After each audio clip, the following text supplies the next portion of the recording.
your 2022 Carthage Firebirds, led by head coach Dustin Haas.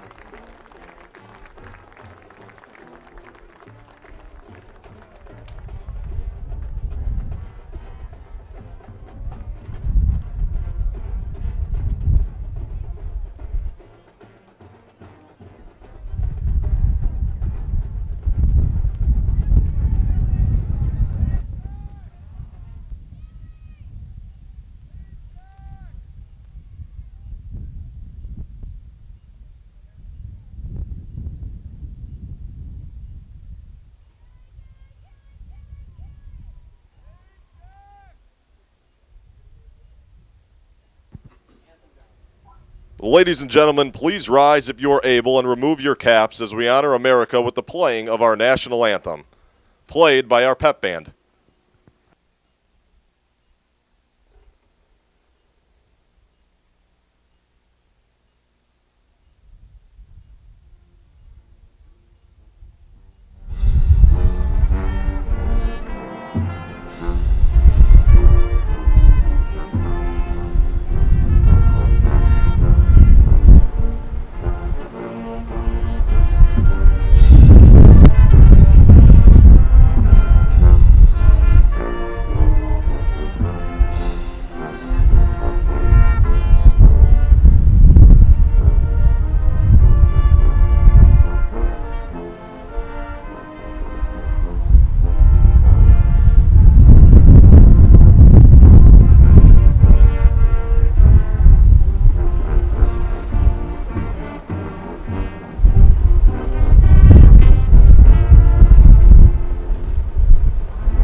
Welcome all to CCIW NCAA Division III football action here on the Firebird Broadcasting Network. Hello everybody, I'm Peter Ferreri. I am glad to be with you this chilly and breezy afternoon in Kenosha as the visiting Thunder of Wheaton College, sitting 3-2 overall, 3-1 in the conference, are taking on your home Firebirds of Carthage, who sit 2-3 overall and 2-2 in the conference.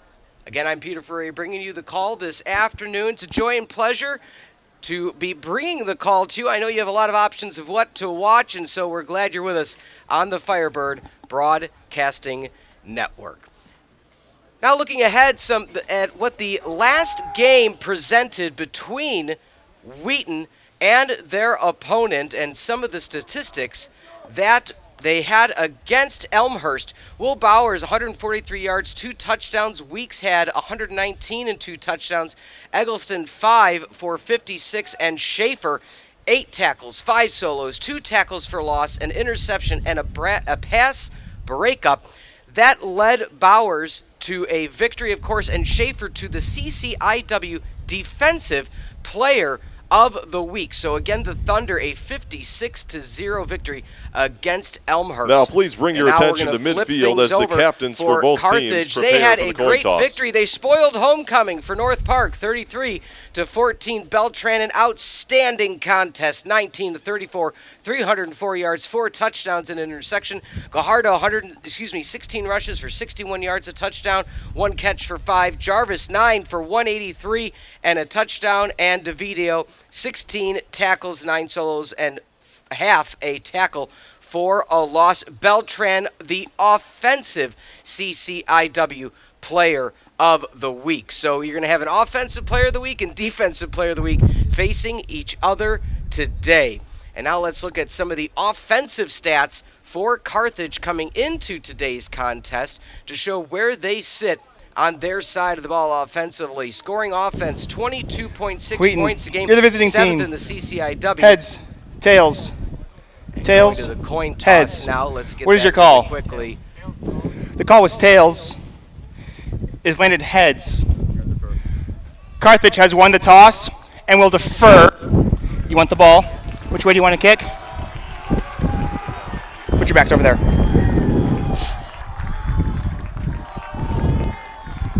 Wheaton will receive opposite the scoreboard. Good luck, guys. All right, so Wheaton's going to get the opening kickoff here on the CCIW Broadcasting Network, the Firebird Broadcasting Network. Now let's look at some of the defensive statistics for the contest, or actually let's go through the out-of-town scores. All right, let's jump to those defensive stats. Scoring defense, 38.2, 8th in the CCIW. Total yards, 481, 9th in the CCIW. Rushing yards, 176. Passing yards, 308. Opponent's third down percentage, 45.8. And they have 5 sacks, so I'm sure they'll like to up that number. Now let's go really quickly to that out-of-town scoreboard. We will be updating this throughout the afternoon for all of you to let you know where things are going in the CCIW. North Park, Illinois Wesleyan, they'll be having their kickoff shortly, along with Milliken and North Central, also at 1 o'clock Central Standard Time. WashU and Augustana, we'll catch the beginning of that in just a bit. And, of course, the final game of the CCIW will be this evening. So Carthage will kick off left to right in their home black jerseys, white pants, white numbers and letters, their crisp, clean red helmet with the Firebird logo on the side. And the retrieving team, of course, will be Wheaton College. They will be in their visiting whites with orange numbers and letters, navy helmets with the orange W, navy pants with the orange and white trim down the side. To kick for Carthage, Rassman sends it away into the chilly Kenosha afternoon, retrieved by Wheaton, brought up, making a move, and getting out to the 35-yard line. A stellar return for Wheaton. And it'll be 1st and 10 on the first possession here at Carthage College. Again, we discussed how just a few days ago there was an outstanding award given on the defensive side for Wheaton and offensive side for Carthage, Christian Beltran. We'll talk about more when he's on the offensive side. CCIW Offensive Player of the Week, 33-14 was their victory, 309 yards and 4 touchdowns. Now for offense for Wheaton, Bowers hands it off up the middle, getting a solid gain, possibly getting 9.5 on the run, was number 30, Giovanni Weeks, the 6-foot-tall, 205-pound senior out of Kent City, Michigan, with the carry. So a no-huddle, single-back formation. They're running 11 personnel, 2 wide receivers to the right, in motion, in the slot, man coverage, almost a cover 0, and that'll be a tackle for loss in the backfield. Coming up strong for Carthage. A great defensive play by the defensive front, including defensive end Oliver Cox. 3rd down and a long 5. Shotgun formation for Wheaton. 2 wide receivers left, 2 wide receivers right. Running back in the left hip pocket. Good job on the stop pattern right at the 49-yard line, and that'll be enough for a Thunder 1st down. So good job spreading out the Carthage defense. They were doing a bit of a substitution out of base and were able to make an adjustment in order to get where they needed to be. Shotgun formation again, this time 3 wide receivers, tight end off the mark alongside the left tackle. RPO out to that tight end. He gets about 3 yards on a quick out pattern. Just a shot toward the left sideline. And again, keeping this tempo up, not allowing for defensive substitutions. Checking out was the aforementioned tight end Ben Jeska. So back to 4 wide. Running back Karstens at the left hip of Bowers. He looks to a out pattern to the right side, cutting back in, breaking a tackle, moving upfield, and that'll be a completion to Matty Tucker, the 5'10 senior out of Fort Worth, Texas, Grace Prep Academy. So another Wheaton first down. They're known for this no huddle. So let's see how they can take it successfully this season. Or not only this season, but this game. So still in the shotgun bunch. 2 wide receivers left, 2 right. Tight end has checked back in. Toss off the shotgun. No block in the back called, and that'll be another solid gain for Wheaton. It looks like a 9-yard gain. So Wheaton once again, 2nd and 1, waiting for the call. So again, scripted first possession for the Thunder.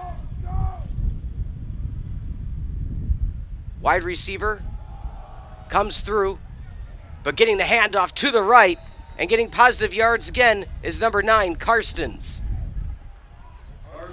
Karstens again doing an outstanding job offensively. Another first down for the Thunder.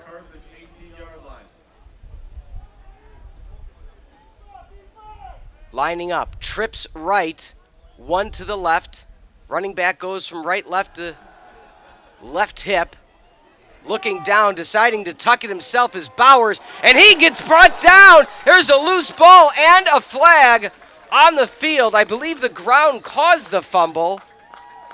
An outstanding pursuit on the defensive side, as we will see on this replay and wait for the official call. And we'll go to that when it comes, but let's check the replay in the meantime.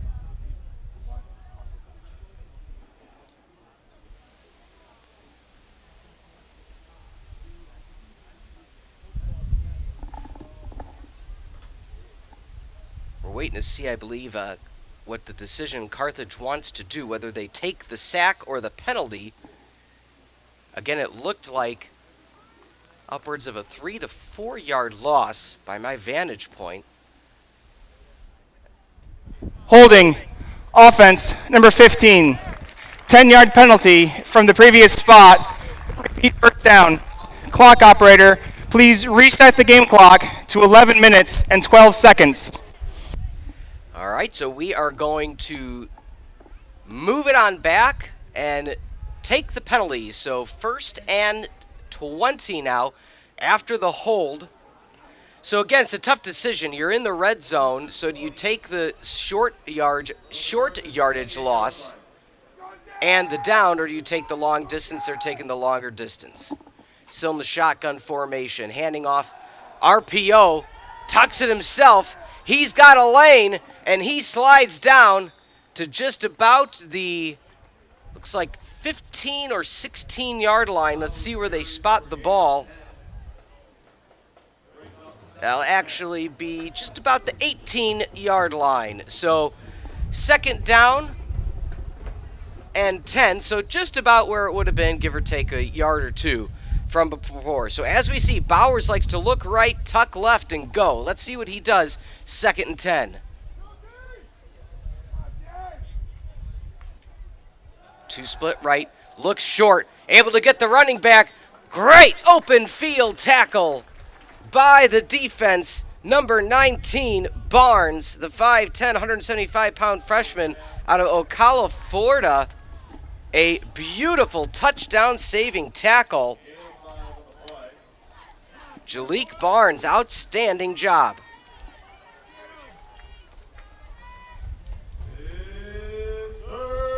So 3rd down and 5 for Wheaton. Trips right all the way to the sideline. A lot of running room to the right. Man coverage. Cover 1 by the Firebirds.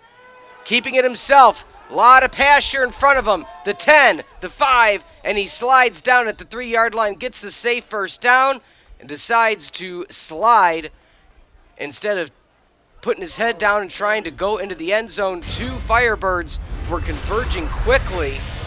And as you see, Bowers again, if he doesn't get his first read, it was great man coverage. But of course, what happens when you have man coverage is you leave a lane open for a mobile quarterback, and that is what number 13 Bowers is. the 6'2", 194 grad student transfer from Westlake, Texas. The run up the middle, 3, 2, 1, and that'll be touchdown, Thunder. Beautiful play to get them into the end zone. It has been the Bauer Show running, Bauer Show passing, decides to hand it off this time, and a touchdown for the Thunder. Now they're lining up for the extra point.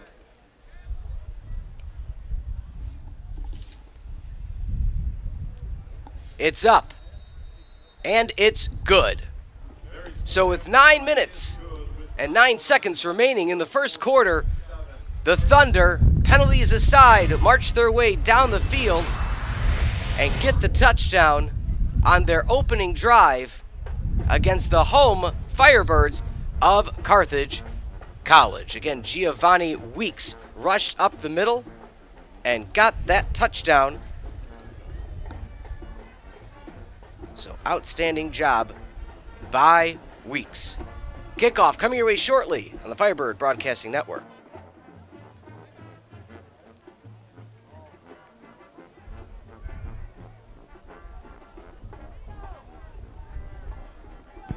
Caleb Mary set to kick off for the Thunder.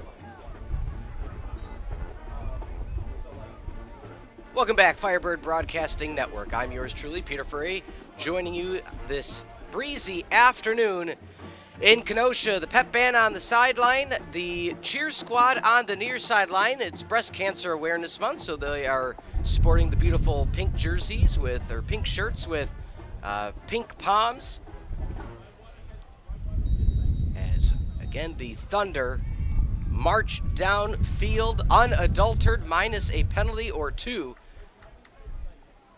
and score. So Weeks puts the Thunder ahead. A short kick returned by Jarvis. Jarvis still on his feet. And a group tackle is going to take him down at about the 28-yard line. So now we're going to see that battle that has been talked about all week, and that being the offense of Carthage and the defense of Wheaton. Again, that offense led by Christian Beltran, the 5'11", 180-pound sophomore out of Katy, Texas, the reigning CCIW Player of the Week. Looking left, and that's going to be incomplete.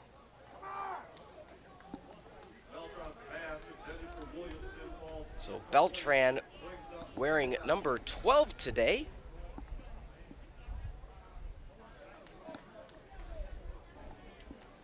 Incomplete pass. So both teams running a no-huddle shotgun RPO-based offense.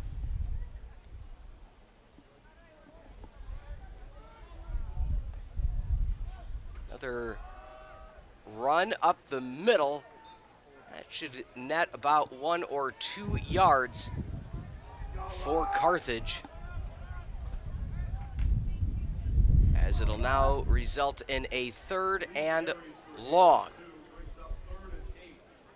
So 3rd and 8. Carthage running spread offense, 3 defensive linemen, 2 linebackers, a very set dime package on the defensive side. Wheaton tries to get in, making a run, hard hit at the 36-yard line. Will that be enough for a first down? Carthage thinks it is, but it is going to be marked short. So it's going to be 4th down and a long 2 as the punting unit does come out for Carthage. So Campbell comes in, the 6'2", 220-pound sophomore, comes in for the first punt of the early afternoon. Rugby punt, lot of air underneath it. Looking into the sun, retrieves it, breaks 1 tackle, but can't get through the second. Outstanding play defensively, number 19, Barnes. So Barnes doing an outstanding job on the punt coverage. So Wheaton, a minute and a half after scoring their opening touchdown, are already back out on the field for their second possession of the afternoon. Going through now the officials today: umpire Cole McDonald, ref Tim Paulison, head line judge Corey Manlick, line judge Chris Gibbs. We'll get the rest of the officials after this play. Tight end in line with the offensive line. Quick RPO pass to the outside, and getting another chunk play is Wheaton. Good catch and run by number 11, McNeil Stout. So the other official side judge is Jamie Muller, field judge Gary Lotham, back judge Cameron Bump. So same formation, 2 wide receivers to the left. Bowers has been doing a great job. It is an option out of the shotgun to the right, and that will get about 4.5 for the visiting Thunder. So not afraid. And we have a timeout as jogging gingerly defensively for Carthage. Looks like it is number 6, Chris DeVito. So because the official called the timeout, he'll have to come out for a play.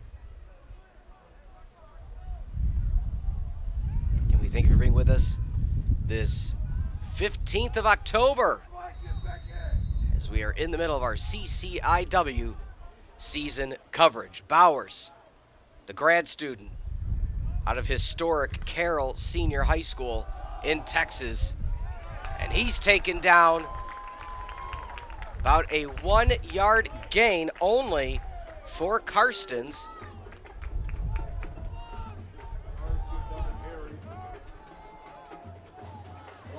So it'll be a 3rd down and about 6.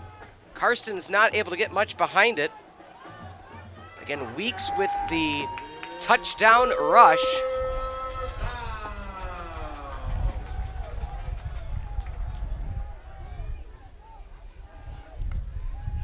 Bowers, play action, looks right, tucks it himself. He's able to plow through. It looks like the near side's official is saying he is short by a yard. So it looks like he's at about 40.5-yard line, and they needed the 42. So 4th and a foot. Bowers lines up, 2 wide receivers to the right, man coverage, safety in the box. So if they want to go deep, the option is there. And they run option left, and that'll be enough for the 1st down. And getting that 1st down is going to be number 9, Kristen Carsons. So again, the safety was in the box, so if you wanted to take the deep shot, the opportunity was there, but you may want to not get that testy. Still with 5:20 remaining in the 1st quarter. Bowers now lines up. Bunch formation for the receivers. He hands off on a counter play as Karstens able to plow through for about 4. And we want to thank you for being on the Firebird Broadcasting Network, brought to you by the CCIW, as the Thunder again moving their way downfield. Spot on the 50-yard line. Trips right. They like to spread out that formation, but Bowers isn't afraid to tuck. Beautiful defensive play by Carthage. And that'll be number 23, Trey Mitchell, the sophomore out of Lilburn, Georgia. Outstanding play. Got his right hand where he needed to be. Again, he was isolated left. Looks like they're lining up for a cover 0 again. trying to prevent in that 3rd and 6. Pass outside, catch. And I believe he got just enough for the first down on the out pattern. So that'll be complete to Ben Bonga. Bonga, the 6'2", 190-pound sophomore out of Brentwood, Tennessee. Just enough for a Thunder first down. So checking out now is the aforementioned Bonga.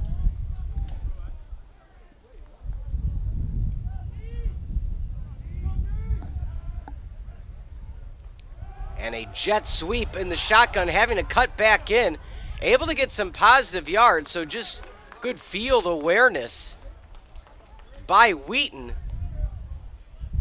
Again, on that quick motion jet sweep. Only about a yard officially given on the play.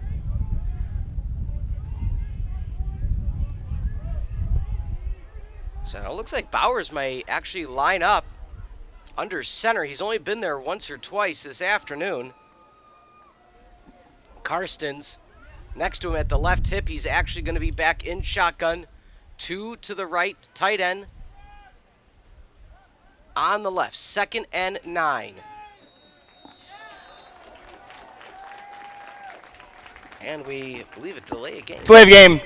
Offense, number 13. 5-yard penalty. 2nd down. So we have a 5-yard penalty on the delay of game. So yeah, when you saw him go from under center back to shotgun formation, he was just taking his time. I think they were waiting for the call. Call didn't come in. And nonetheless, we are at 2nd and about 14.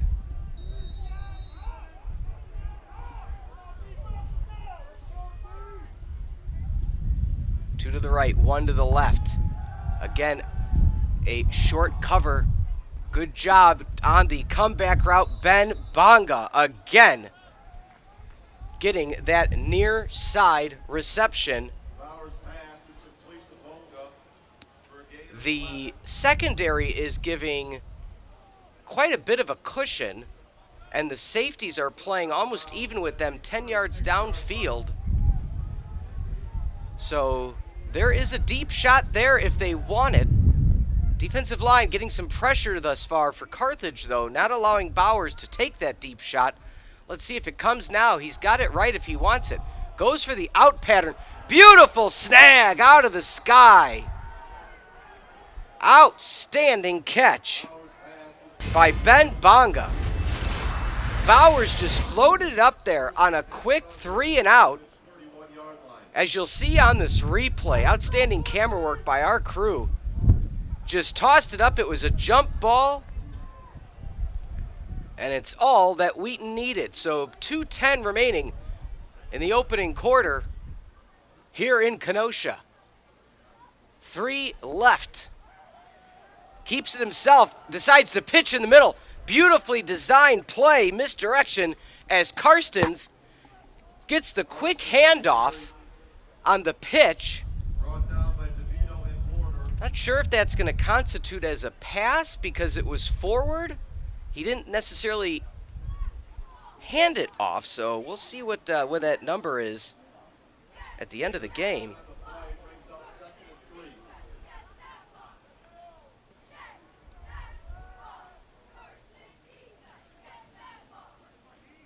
So that's going to be counted as a rush. So this one, a rush to the right. Missed tackle on the sweep. As I'm sure he's going to want that one back. Jared Ralph, the junior, just missed a shoestring tackle that would have prevented that first down. But nonetheless, it's another first down for the Thunder with just over 60 seconds remaining in this first quarter. 1st and 10 from the 16. Tight end motions right. Fakes the handoff. Comes back. It's a wide receiver screen. Puts his hand in the dirt. Able to spin around, but to no avail. Getting maybe a yard and a half on the play. And with the play clock a second and a half ahead of the game clock, there'll be one more play to finish out this first quarter here at beautiful Art Keller Field on a blustery Saturday, October afternoon.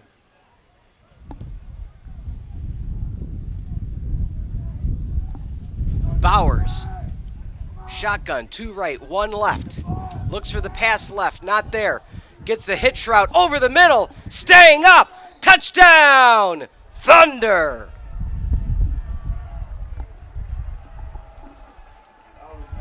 On a beautiful hitch route with 8 seconds remaining in the opening quarter, Bowers takes his time, goes to his second read, and finds an open receiver who turns around, shoulders down, into the end zone to give the Thunder a 13-0 lead. Lining up is Mary for the extra point, and it's good. So the second touchdown scored by Wheaton to make it 14-0. A beautiful play to Gautier on that touchdown. So again, Weeks with the first touchdown run, and Gautier with the second.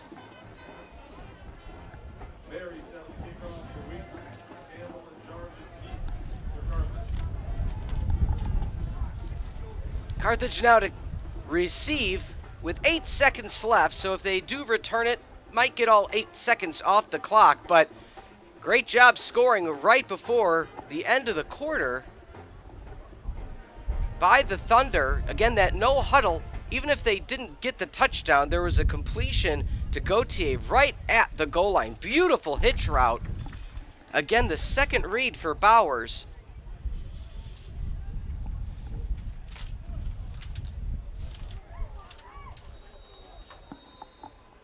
Lining up now, Caleb Mary. He has both extra points on the afternoon.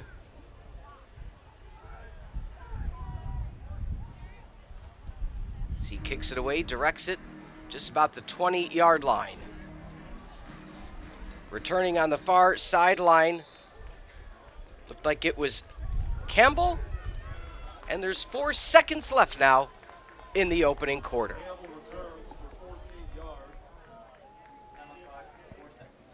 Brought down by Campbell. Carthage takes over 1st and 10 at their own 34-yard line. 1st and 10 now for Carthage. They trail by 2 touchdowns early in the opening quarter. Not quite what you wanted if you're a Firebird fan. You know Wheaton has a strong offense, but as do they. So let's see if Carthage can do something, as they have only possessed the ball. Nice run up the middle. Rumbling, bumbling, stumbling for about 7 yards. And at the end of 1, the visiting Thunder lead Carthage 14-0. We'll take a quick timeout. When we come back, second quarter action on the Firebird Broadcasting Network. Was a gain of 7 yards. At the end of the first quarter, Wheaton 14, Carthage nothing.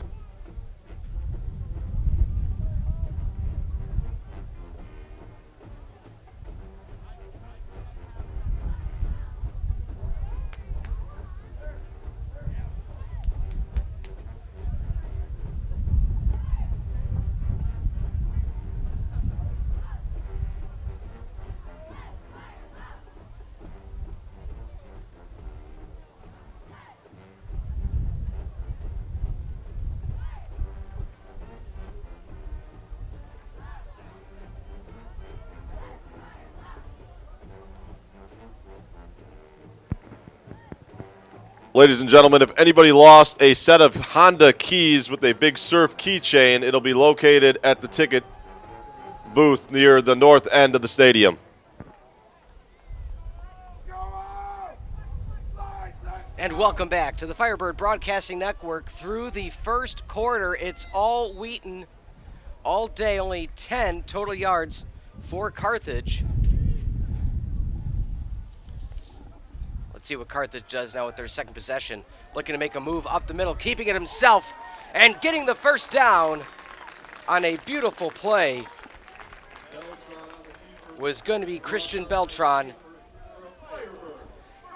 Nice job for a Firebird first down. Again, we know that the Firebirds can put on points, but right now the Carthage defense has to allow them some more opportunities without allowing the Thunder to score. Let's see what happens here. Trips left, out of the shotgun. Play action, up the middle, keeping it himself again, causing breaking ankles. Beltran, another first down. Man coverage, again, we discussed it on the opposite side of the field, but when you run that man coverage with a mobile quarterback, as Beltran is, he finds the gap. They only rush 3. Linebacker slips in coverage. Nathan Lee, the tight end, was in the backfield. He is again here, so kind of the H-back. Motion right to left. Handoff to the left. Getting a few yards on first down. Looks like it'll be second and about 6.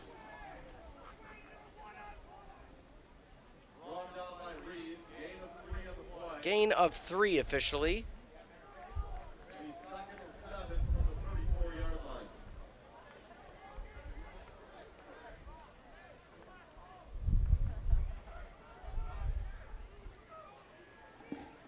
So lining up now, shotgun, 2 to the right. Again, still at the right hip is Lee. Handoff to Lee, that's stuffed up the middle.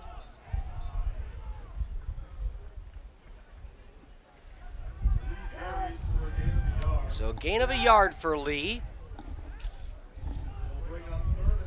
3rd and 6 for the Firebirds. So Lee checks out. And coming in is number 17, Jarvis, along the right side, along with Campbell. Some of the speedsters in motion, Wiles, so it'll be trips right.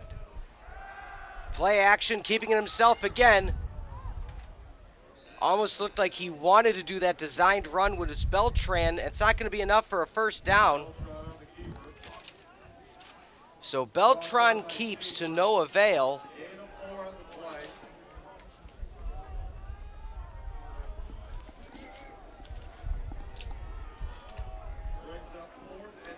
Right now, if you're Carthage, although trailing, you may consider to stay out on the field. They're going to do so.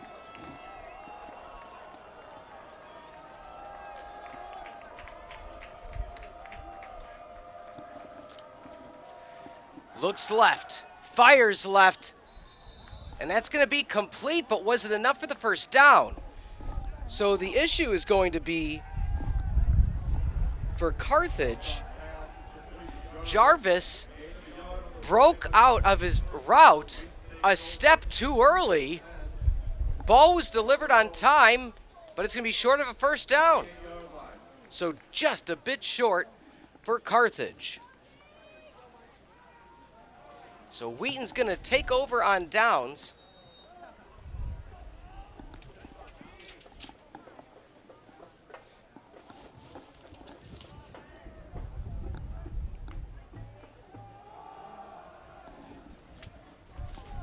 Trying to get some positive yards on the ground as we're under 12 minutes in the first half. 2 yards to make it 2nd and 8. As Weeks was on the carry.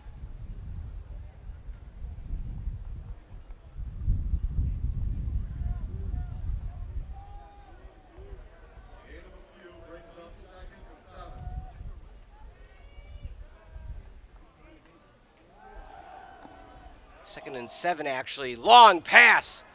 Good job on the tackle to to prevent any further damage along the far side.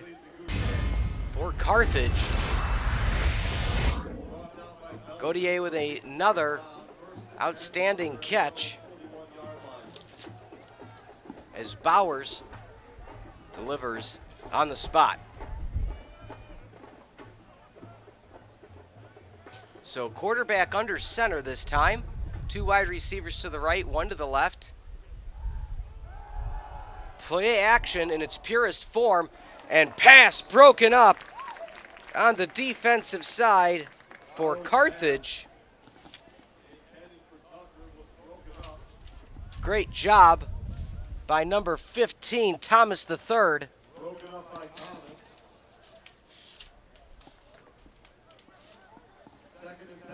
Second and 10. So shotgun formation now. Tight end in motion, 2 to the right. There's that pitch to the left out of that shotgun. And Carthage able to snuff it out. Good job on the defensive line.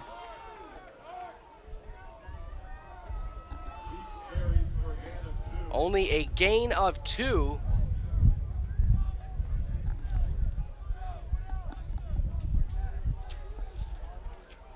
Helping out there was Michael Sneed. Shotgun again, 2 to the right. He's not afraid to keep it himself. Out pattern, finds his receiver, barrels down. Does he get enough? He will again, just by a yard. So there's your difference so far in this afternoon's gameplay. Is Carthage on their second possession made break 1 yard short of the yard marker. Carthage, right when they see that yard marker, they're saying take 1 more step, make your break. And that's what's allowed Wheaton to have many successful first down conversions. Sprint pass left. Good out pattern. Complete. And that'll be, I believe, to Bonga. Another reception.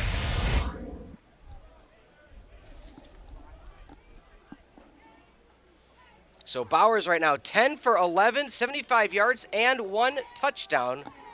1 incomplete pass in the afternoon. 2 to the right, tight end, split off the left tackle. Play action, goes to the tight end. Lowers his shoulder and gets an extra 10 yards. He is hyped up. Ben Juska. Outstanding play by the Thunder. We noted his position, and there wasn't much coverage on him. He had 5 yards before the closest Firebird even came close. Again, Firebirds not playing more than 7 yards any position past the line of scrimmage. I formation, offset fullback to the left, making a run and getting 4 yards and a cloud of dust. Will be Wheaton yet again, Karstens.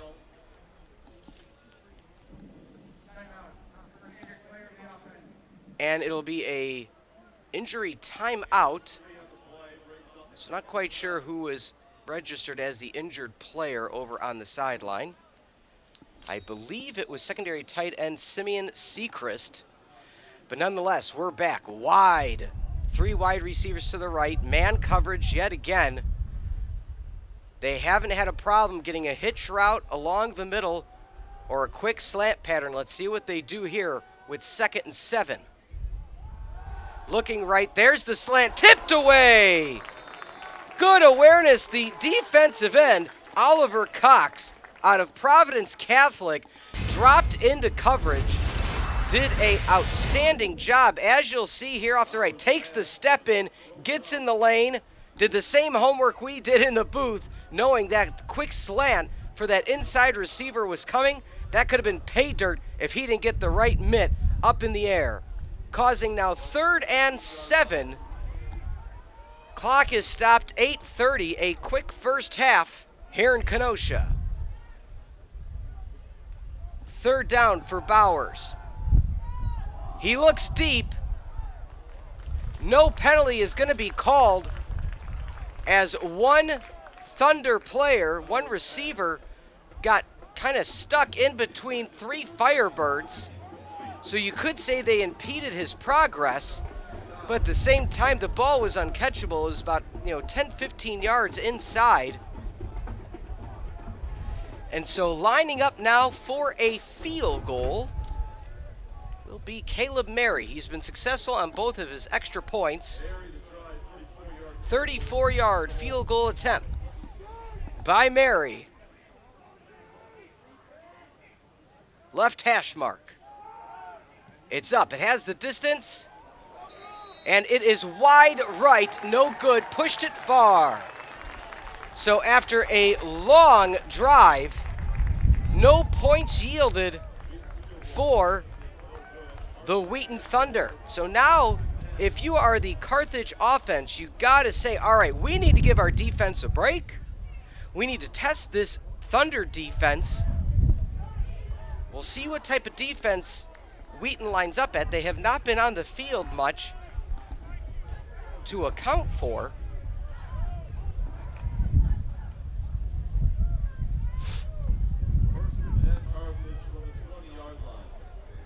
And so 1st and 10 Carthage from their own 20, going right to left. 8:19 remaining in the first. First drive was 3 and out, punt. Second drive, they got 2 first downs, but had a turnover on downs 1 yard short of the first down. So looking left, throwing behind Campbell, that was almost a good thing, because if that would have been on the spot, there was a defender, number 49, safety Sammy Bell, the 6'2", 187-pound senior out of White Bear Lake, Minnesota, was right in that passing lane.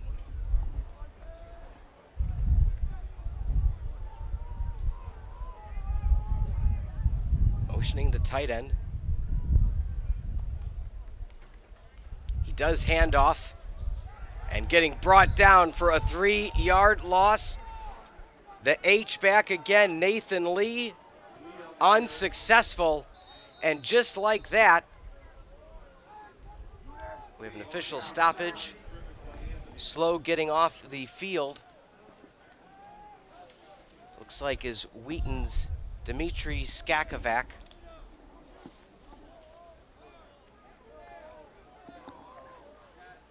Here we are now. And the clock is start. 3rd down, 12 yards to go. 2 safeties deep. Looks like a cover 2 man. Looks like a cover 3. And sack for Wheaton. The Thunder bringing it. No positive plays on that possession. Outstanding job. A coverage sack for Wheaton as Beltran looked left. It was a cover 3 zone. It was a nice disguised cover 3. Nowhere to go short.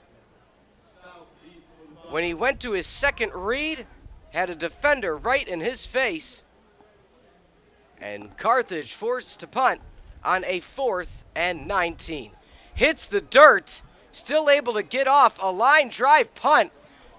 That's going to take a nice bounce. Wheaton able to pick it up, and a outstanding shoestring tackle by number 25 for Carthage, Kendrick Johnson III.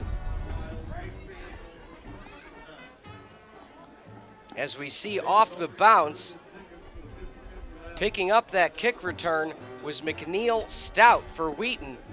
He had a lot of green grass ahead of him.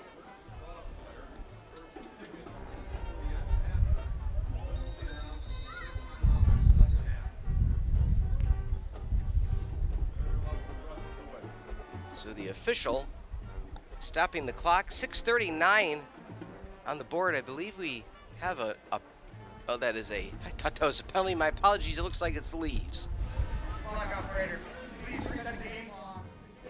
And 52 seconds. Yeah, so clock was continued to run there after Thank you. the out-of-bounds play. So figured that would get corrected.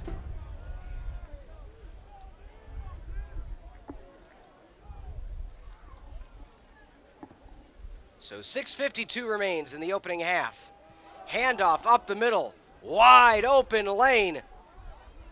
First down, 11 yards on the aggressive run by Christian Karstens.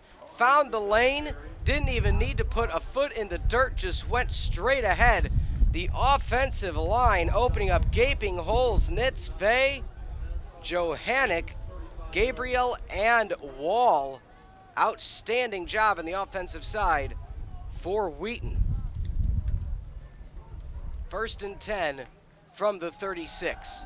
Bowers looks to throw. He steps up. He can keep it himself. Decides to throw. Throws it a bit in. I believe Stout will come down with the catch. And they're saying incomplete pass. So I'm sure Bowers is going to want that one back. He hesitated with the throw that allowed, as you'll see here. So he steps up. He had about 7 or 8 yards running if he wanted. Decided then to throw outside. Incomplete to Stout. And with 6:17 on the clock, it'll be 2nd and 10. Shotgun bunch formation. Carthage still showing that pressure as they have most of the contest. Quick pass to the right. Beautiful turn upfield. Cuts it back in. And that'll be another first down. Good play by McNeil Stout. So great job. So when you have that man-to-man coverage in a bunch formation, you're not going to necessarily get the deep panners. You might get some deep crossers. But if you can get that quick out, the defender can't adjust enough in time because you have to make sure they don't bunch through the middle. And nonetheless, first down, play action. Bowers looks deep, throws it, floats it. Good job right over the linebacker who tried to get in the way unsuccessfully. So the nickel corner, Garrett Warner, had it short. Bowers, as you see here on the replay, just floats it. Beautiful catch by Eggleston, the receiver, to bring that one down.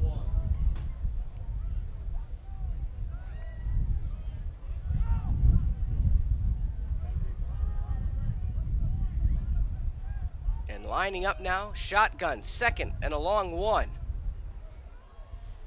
Play action right, passes left on the hitch route, getting just enough for the first down yet again. Great play on the pitch and catch.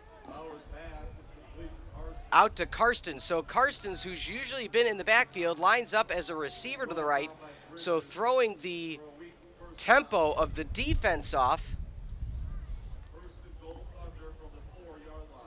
So great job once again by the Thunder, and they're knocking at the Firebirds' door. 1st and goal from the 4. Shotgun running back to the right. Quick pass out. Not touched until he crosses the goal line. Touchdown, Thunder.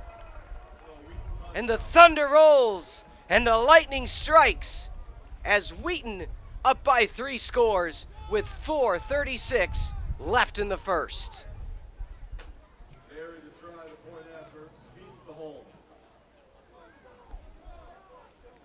Caleb Mary now unsuccessful on his field goal attempt, but is 2 for 2 on extra points this afternoon.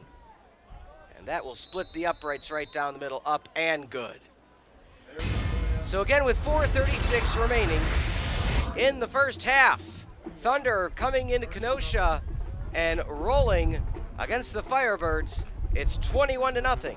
We'll take a quick timeout. When we come back, the continuation of first half on the Firebird Broadcasting Network.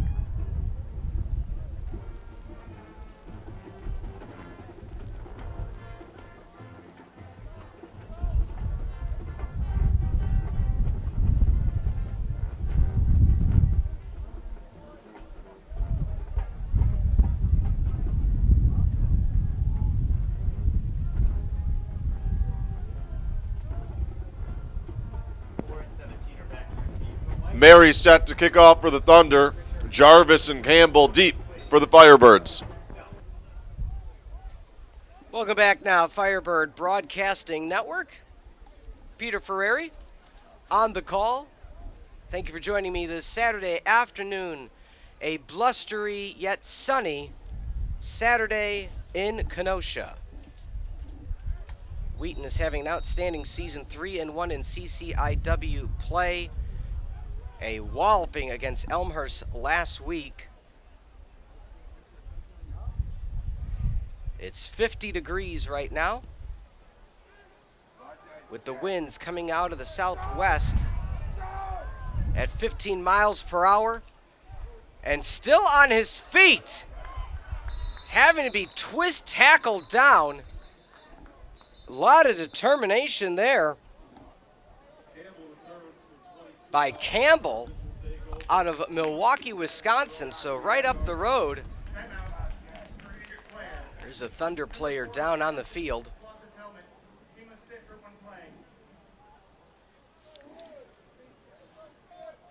So while we have a minute, if we can go across the CCIW scoreboard to see how the other teams are doing this afternoon, again, as the Thunder sit 21-0.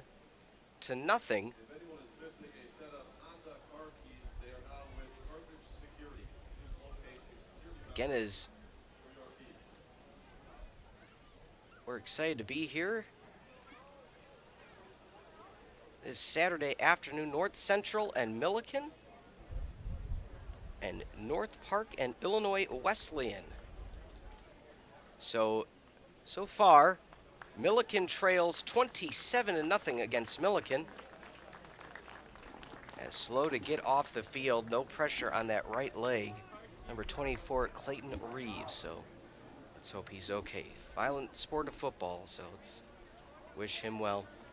And then across the CCIW as well, North Park with a surprising 27-7 lead over Illinois Wesleyan. So North Park 0-5 on the year to the 3-2 Illinois Wesleyan squad, leading by 20, 27-7.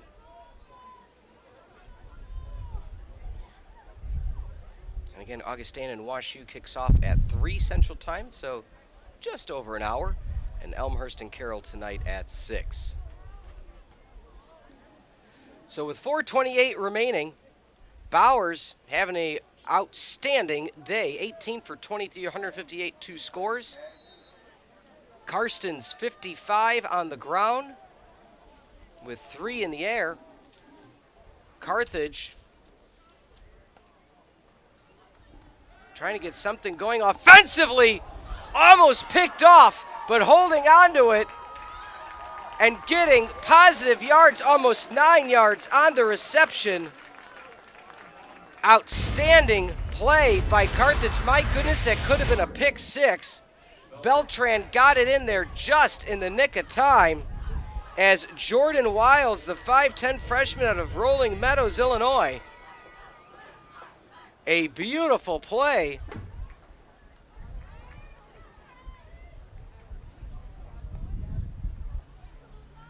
Handoff up the middle, and getting positive yards is Nathan Lee. Lee carries for a Firebird. First down. A outstanding first down. Carthage from their own 41-yard line.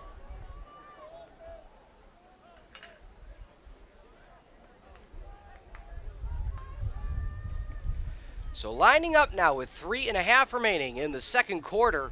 Carthage would love to not only drain the clock, but get some points on the board. They do start with the second half possession. Beltran has some room. Shuffle steps. Nice open field tackle. Beltran, the keeper. Brought down by Eller Brought down defensively for a gain of 6. by Johnny Eller out of Knoxville, Tennessee. Under 3 remaining now. 2 wide receivers left. Set up on the right hash. Tight end goes in motion right to left. That was Williamson. Handoff up the middle. Getting a few yards. They're looking to try to get that first down. Only get about 3 on the play. That'll be 3rd down. Looks like a long 2. So 2:20 remaining in the first half. Carthage getting the call in. More than happy to take their time.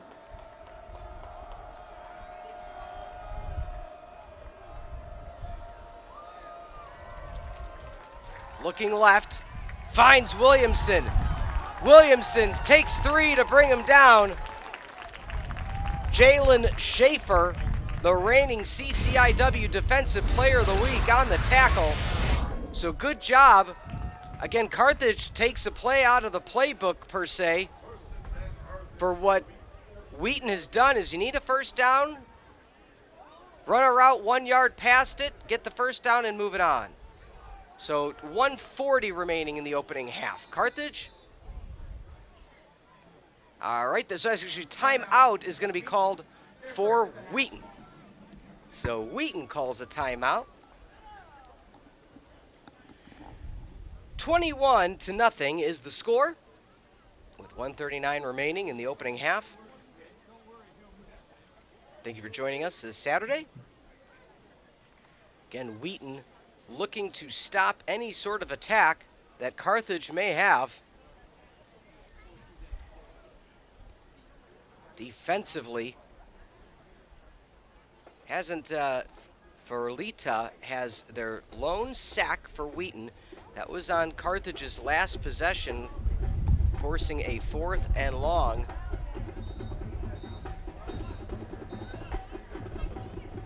So let's see now what Wheaton can do defensively, as Carthage is having their best drive of the afternoon. So Williamson off the right tackle. Lee at the left hip of Beltran.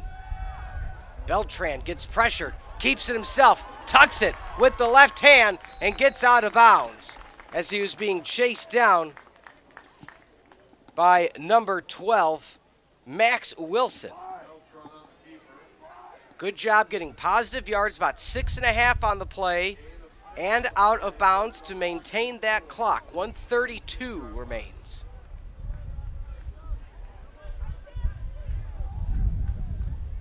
Williamson now behind the left tackle. Let's watch for him to be a chip block and go short. He does stay in the block.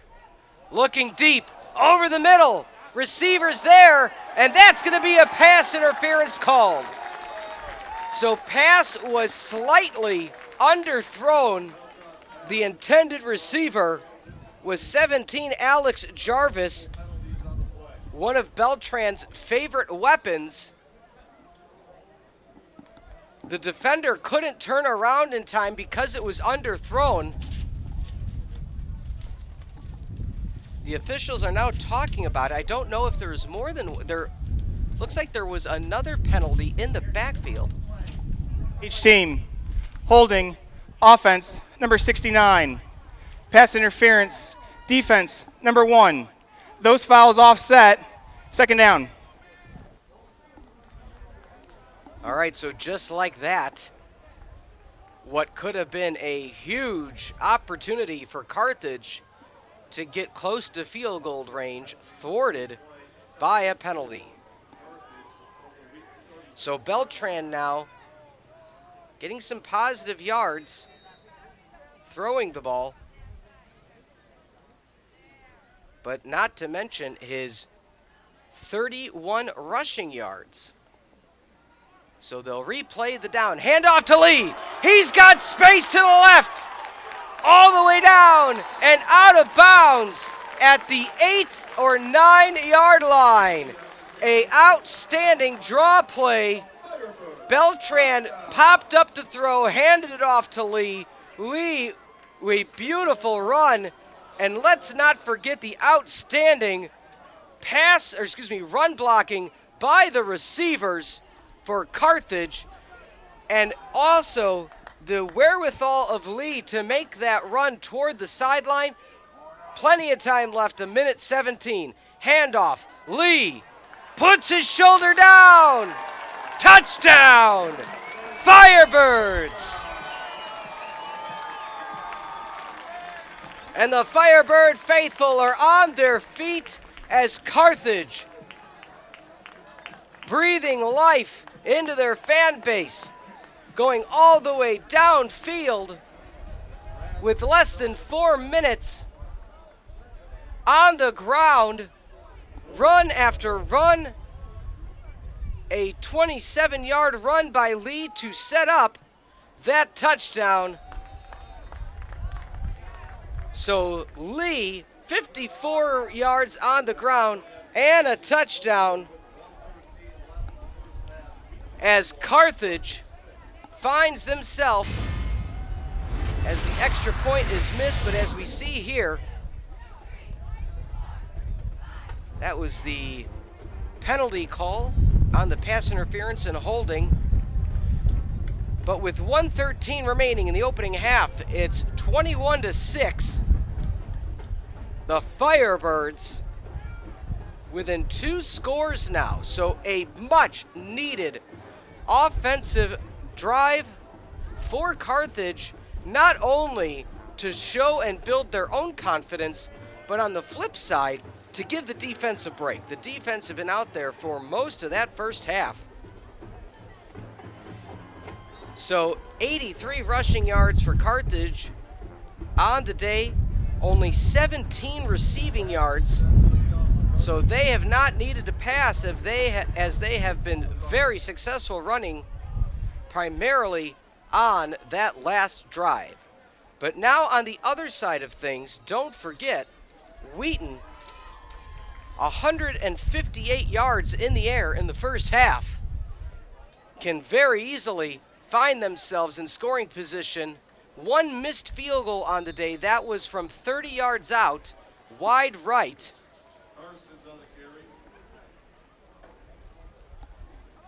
And so now with 1:07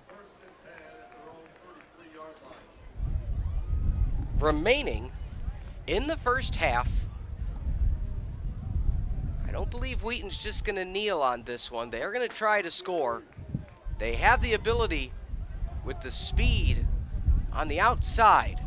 So bracket formation on the right, they're going to move that a bit. Bowers looking deep, fires deep, 2-on-1, one-handed catch. Oh my goodness. That's one of the best catches you'll see today. My goodness. Ben Bonga. Shades of Odell Beckham Jr. Double covered. Sticks out his right hand. My goodness, what a catch. Bowers now at the 27-yard line. Keeps it himself. Gains about 3. My goodness, I hope somebody clipped that highlight, put it on SportsCenter Top 10. My goodness, what a one-handed grab by Ben Bonga. We know he has the height advantage, standing at 6'2", but my goodness, double cover, didn't look up till the ball was 5 yards away, trusted that Bowers was going to put it in the right spot. Bowers throws it short to, once again, Bonga. That'll be enough for a first down, so it was a run on first down, out of bounds, 35 seconds, and timeout for Wheaton. Their second of the half. So Wheaton uses their second of 3 timeouts. I still can't get over that one-handed grab by Bonga. And not only was he double covered, but he also was looking back into the sun. As we look now at some of the out-of-town scores, North Park still leads against Illinois Wesleyan. Wesleyan has scored another touchdown to make it 27-14. Milliken trails now against Powerhouse North Central 34-0. Wash U to start in just about 50 minutes or so.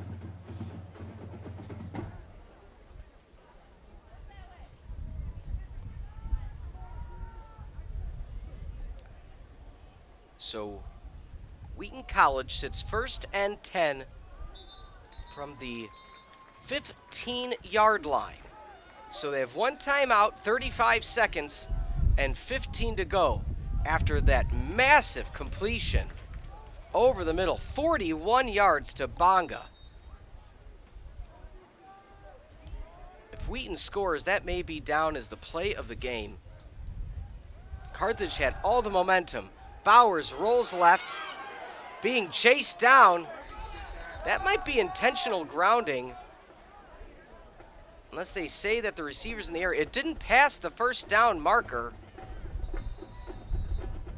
as there is an injured Firebird. Number 92, Cameron Penny, the sophomore. And there is the penalty flag. So again, I didn't quite see a receiver in the area. And when Bowers threw it out of play, it didn't go past the line of scrimmage. So we see here, the official was that line of scrimmage. As he's up on his feet now and walking off is Cameron Penny.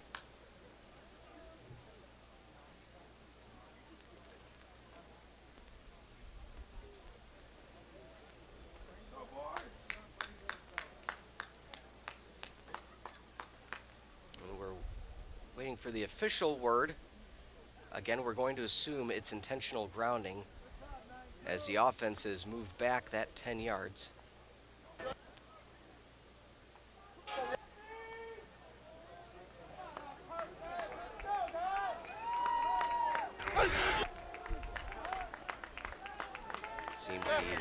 Intentional grounding. Offense, number 13.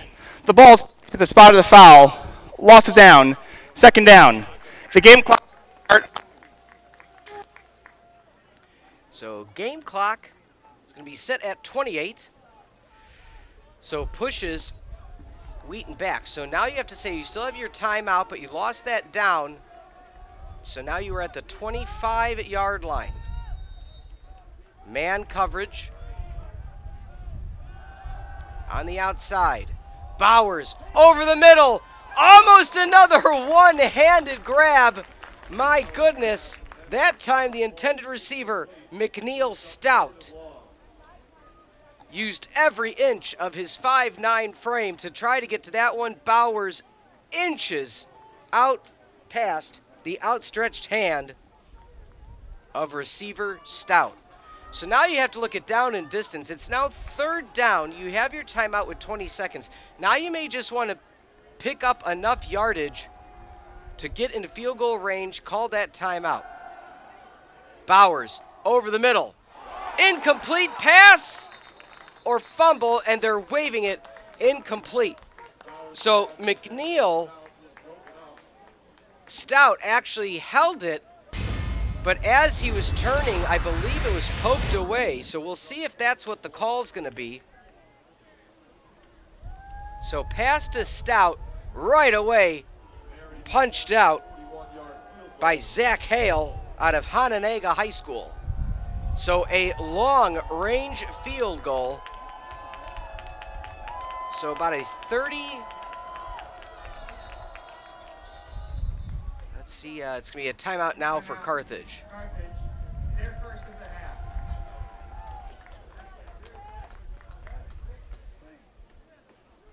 So looks like to be a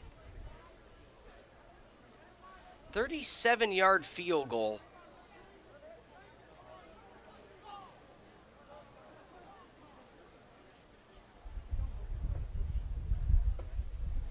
So Carthage takes a timeout. They kind of want to reassess how things are going. Make sure you stick around for the halftime performance. Looks like the Carthage Spirit Squad. Cheerleaders might have a performance. Band to play some tunes here on the Firebird Broadcasting Network. But with 15 ticks on the clock.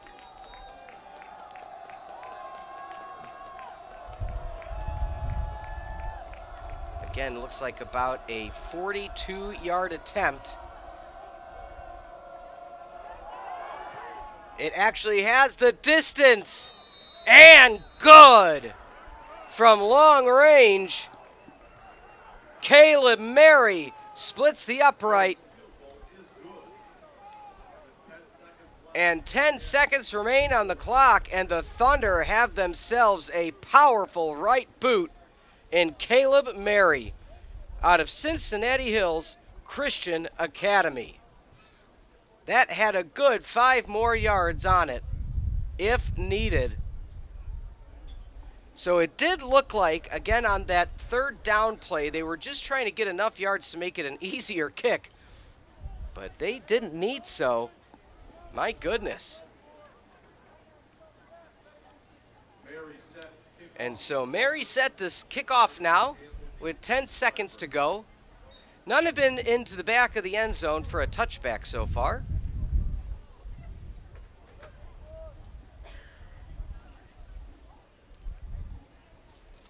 Back to receive on a chilly day. So it's not just that it's 50 degrees on the weather marker, it's the 15-degree consistent winds out of the southwest that are really bringing the autumn chill to Kenosha.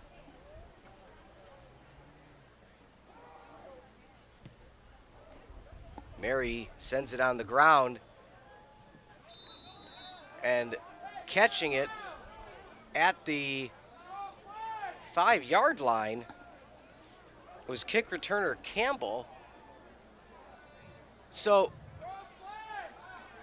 he was out of bounds when he caught it. There's the flag. Okay.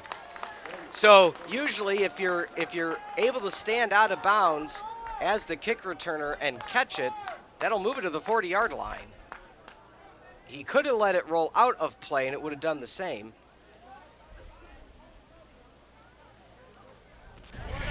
Free kick out of bounds.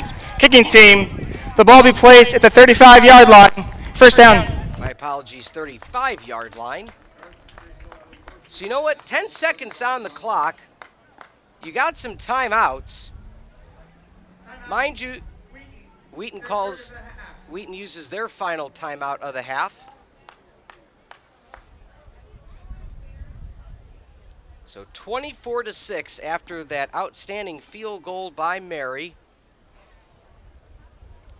From long range, looking at some of the numbers, and we'll dissect it more at halftime. 88 rushing yards for Wheaton, 83 for Carthage, but the big differential is that passing yards. 215 for Wheaton, 17 for Carthage, 303 to 100 difference, and 18-5 the first down differential. However, Wheaton 3 penalties for 15 yards, Carthage penaltyless on the day. So don't want to jinx it as they have 10 seconds left before half. But why not at this point? Just throw something up, see how it goes. You have timeouts. Wind blowing far to near side.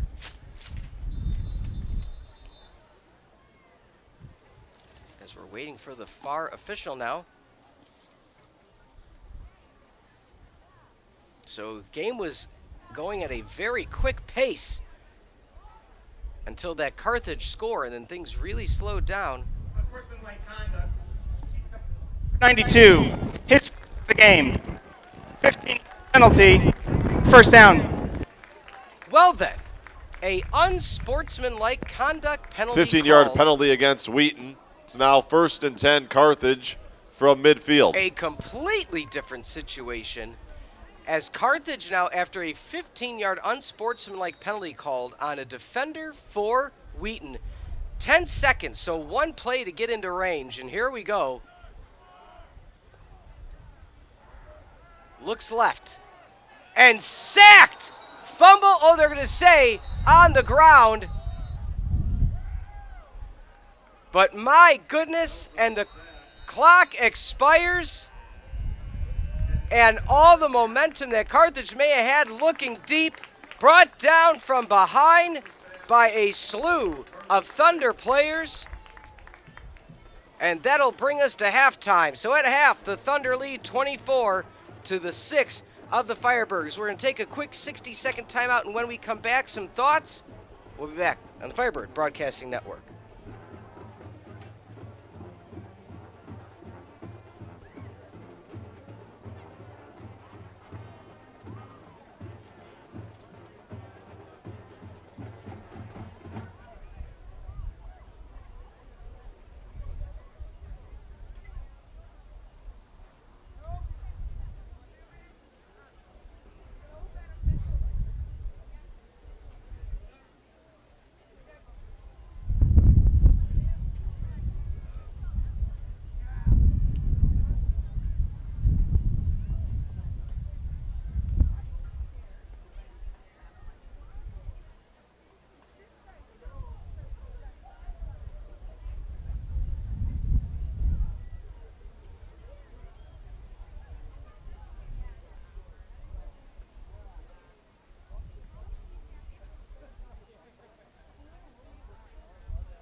Welcome back to the Firebird Broadcasting Network. Halftime here in Kenosha as the Thunder lead 24-6 against the home Firebirds. We're going to break down now some of the first half numbers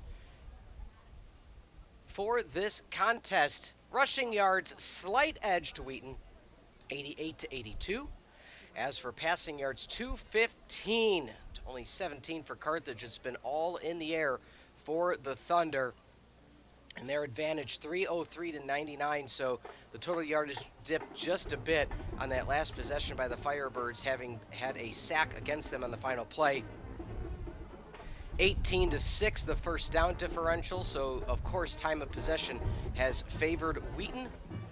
Penalties though, however, 4 for 30, including that unsportsmanlike conduct on the second to last play, or some may say before the last play of the first half. So very surprising play. I haven't heard any details on that one.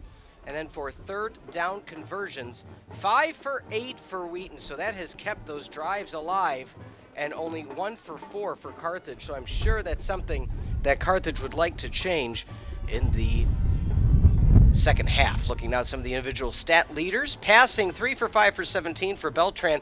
Lee 9 for 52 and 1 touchdown.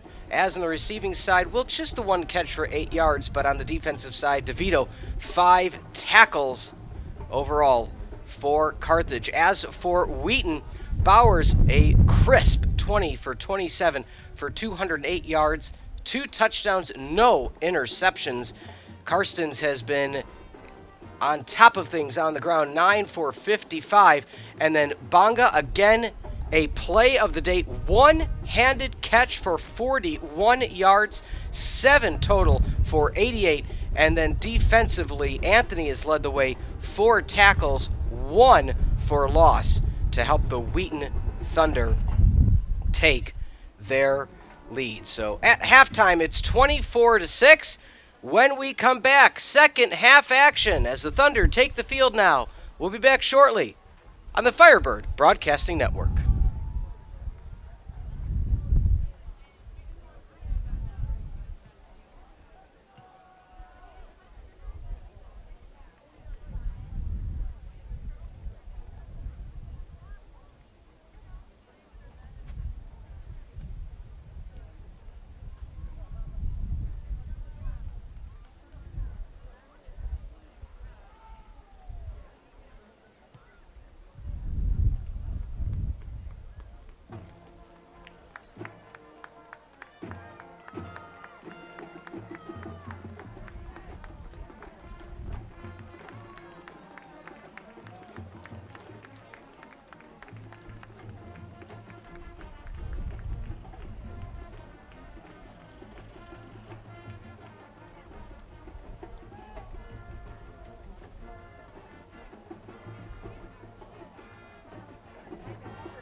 We're back. Second half action on the Firebird Broadcasting Network. Hello, everybody. I'm Peter Ferreri. I am thankful to be on the call this afternoon in Kenosha. 50 degrees, 15-mile-per-hour winds coming out of the south-southwest, and the Thunder have done an outstanding job coming into Kenosha and showing their domination minus one great drive by the Firebirds. It's been all Kenosha it's been all Thunder all day. So looking also at some of the numbers on the ground across the board, Karstens, we mentioned the 55 rushing yards, but Tucker with 24 and Weeks with 21. Giovanni Weeks, however, having that touchdown. So in his 6 carries, 1 score on the receiving end of things. Matty Tucker, 5 targets, 4 catches, 31 yards and a touchdown. And Tyler, the outstanding receiver Gautier, with on 5 targets, 4 for 47 and a touchdown himself. But Ben Bonga, beautiful catch. So left to right, getting the second half kickoff, are going to be the Firebirds. One rolled out of bounds right before the half. So this one goes near that same direction, making a hop, but getting upended, or held onto, I should say, is Campbell. And that's going to be where things start in the second half for Carthage. Again, looking at some other numbers.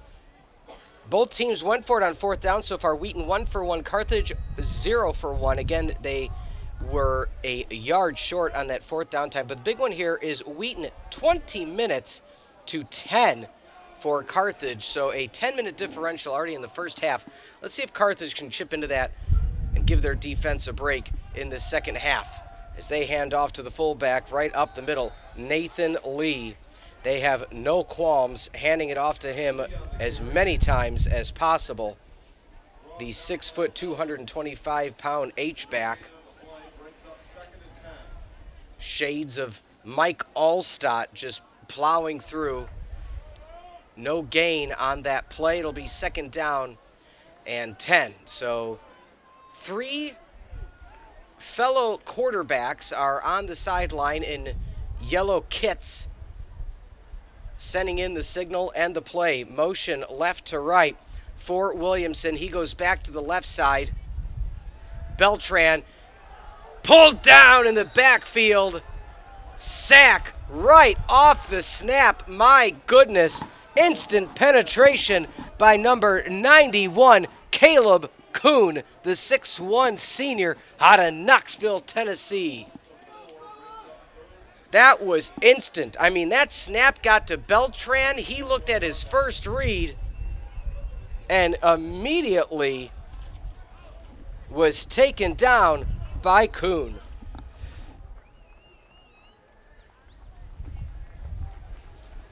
So Beltran now on 3rd and 14. He's looking deep, throws, bounces off 2 outstretched hands of separate Thunder players before it falls behind the intended receiver of number 4, Campbell. And just like that, we talked about Carthage trying to get some momentum. That was an unsuccessful first drive. 3 and out, loss of 4 yards on the sack. Incomplete pass on 3rd down, and a run up the gut for no gain on 1st down will cause Campbell. So punter, receiver, jack of all trades, the Swiss Army knife for Carthage. Bit of a wobbler, short kick, picked up, making a move to the left side. He's got a blocker ahead of him. Cuts back 30, 25, all the way down to the 22-yard line is the punt returner, McNeil Stout, who's also one of the outstanding receivers in the receiving corps for Wheaton College. And the ball is almost exactly where the spot of the ball was at the start of Carthage's possession. My goodness. So it'll be 1st down and 10 from the 23 7-yard line. Bowers fakes the handoff, goes left, timing route, hit as the ball was getting there. That will be a no call, so just good timing. Bowers trying to utilize the short sideline unsuccessfully. As good job in the defensive side to just get in the way. Looking at those first half possessions, however, the scoring drives, 9-minute drive, Weeks.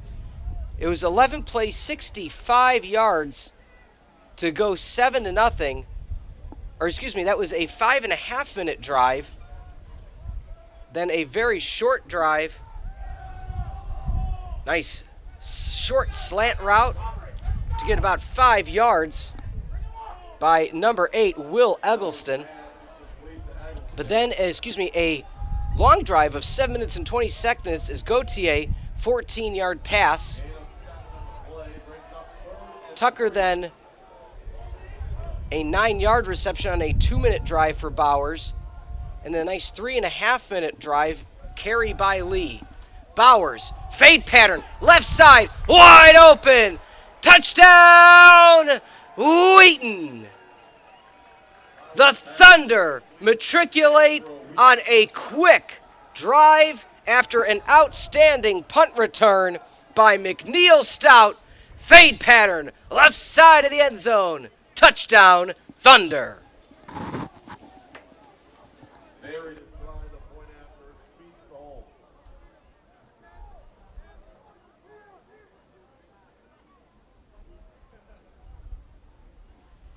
Mary now for the extra point. 2 for 2 on the day, 1 for 2 in the field goals. Make that 3 for 3 for extra points. Mary's point after try is good with 12:34 left in the third quarter. Wheaton 31, Carthage 6.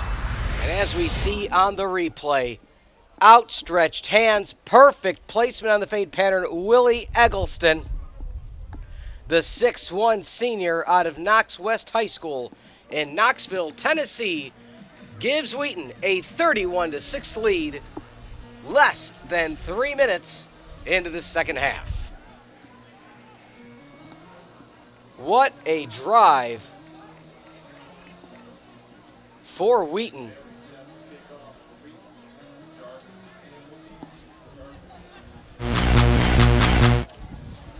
So back to return. So I'm sure Carthage offensively not pleased with going negative yards on that first possession, not only going negative yards, but then the special teams allowing a outstanding return to Stout, and then 3 plays later, fade pattern, left side, touchdown.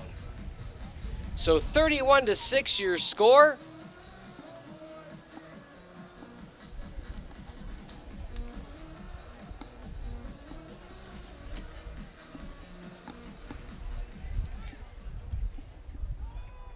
End over end kick, heel in the end zone, finding some room near side, stutter steps, and great play by the Army knife of Campbell, the 6'2 sophomore, punts, kick returns, wide receives, and does an outstanding job on this kick return. But have to credit as well the kick return team for blocking up ahead, including number 34, Dante Riccardi. And now Beltran, shotgun, tight into the right, pump fake on the wide receiver screen, throws it anyway but drop. So the intended pass was for Alex Jarvis. Beltran pump faked, or shoulder faked, you could say, on the wide receiver screen.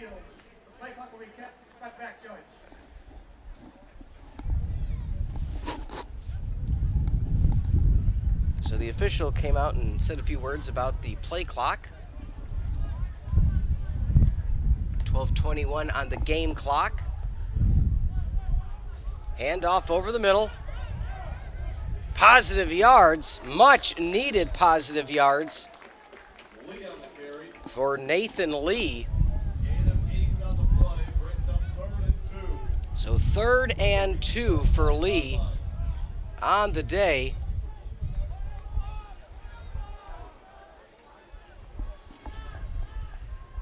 And you got to imagine down 31-6 that Carthage is going to use all 4 downs, especially in plus territory. Hits the ground, able to get it into the breadbasket of Lee, and I think he shuffled forward just enough that they're actually going to call him short. So coming into today, in the 5 games played, Nathan Lee, 7 attempts for 23 yards. So a real change of attack for Wheaton coming into today's game. Here we go, 4th and a long 1. Lee in the backfield, next to Beltran at the right hip. Handoff to Lee, he steps over the right, cuts back in, and that'll be enough for a 1st down for the Firebirds. Lee already on the day, 12 carries, 63 yards. It'll be 1st and 10 for the Firebirds.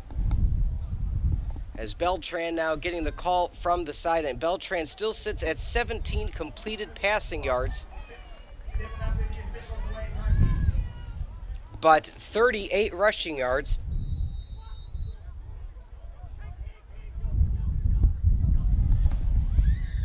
But as discussed, Lee, 13 carries, 65 yards, season highs. Coming out of the backfield, running back screen. Good thing he caught it. It's going to be a halfback pass. 5, touchdown, Firebirds. What a play out of the bag of tricks. Beltran swung it to the right to Jordan Wiles. 2 defenders closing down on Wiles. He looks deep and finds Campbell wide open. What a trick play for Carthage to get the score.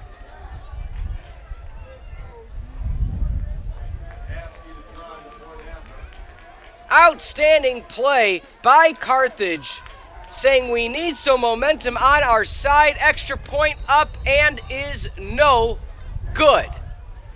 So both extra points have been missed so far by Carthage, but nonetheless, trickeration. As we see on this replay, trips right, and that cornerback and safety just absolutely both bit on the play. Wide open, nobody within 15 yards.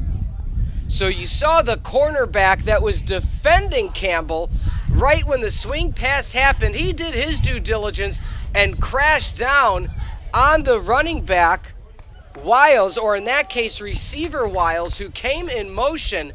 But then the safety, who was supposed to be back in coverage, he also decided to buckle down on Wiles, leaving wide open Silveri Campbell. Touchdown, Firebirds. They're back within striking distance, 31-12.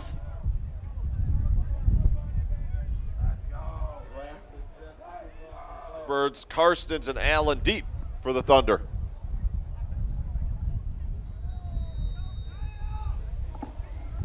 So Firebirds, outstanding play call to get their 2nd touchdown of the game. If they do make a comeback effort, it'll be intriguing to see, however, if those missed extra points come back to haunt them. Fans on their feet, it's t-shirt toss time. Can they get one up to the booth? Can they get one to the booth? All right, 2nd row. So, but that's okay. That's okay. Thought it might have been t-shirt time for us up in the booth.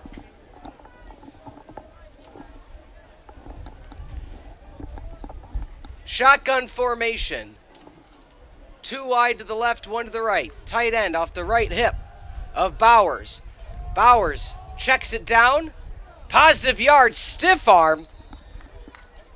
Good job offensively by Karstens with that stiff arm to net positive yards. It looks like a gain of 7. So again, this Wheaton College offense just so great with maintaining not only their drives, but doing so in a cautious way. They've taken their shots when needed, including the beautiful 41-yard bomb to Bonga. Handoff, Lane, what a hurdle. Gets another 13 yards, and that'll be a first down. Great run by Karstens yet again. So similar circumstance on the sideline for Wheaton. However, it's one teammate and 2 coaches that are calling out the signals for what the play call is going to be. So they stay in the shotgun formation, bunch shotgun formation, one receiver isolated to the right. Don't be surprised if it's a shot play here. First down, they actually hand it off up the middle, positive yards.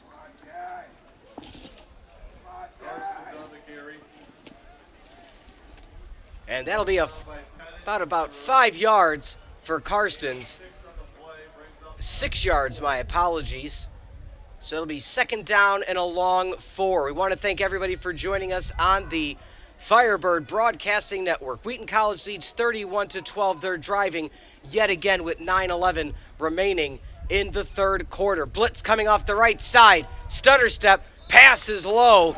It's a good thing Bowers let that one off. Otherwise, that could have been a dangerous play after a blitzing nickel corner. Garrett Warner, the 5'10 junior out of Hackett Catholic High School, came in.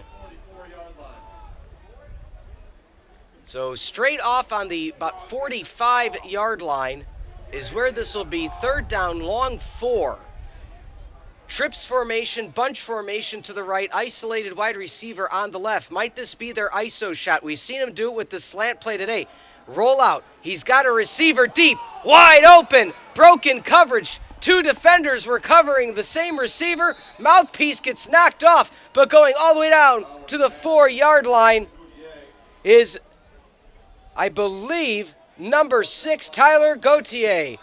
What a beautiful play. That's what can happen out of that sprint run by the quarterback, as one defender is supposed to guard short, as he did there. One guards the mid and one's supposed to guard deep. But as you see, 2 defenders went mid. Luckily enough for Carthage, there was a safety. But nonetheless, first down and goal. 4.5-yard line for the Thunder. Bowers firing on all cylinders this afternoon. Going to have a free play, throws right, that gets tipped away, but that'll be a encroachment on the defense. We'll wait for the official call. It's incomplete. There's a penalty marker on the play.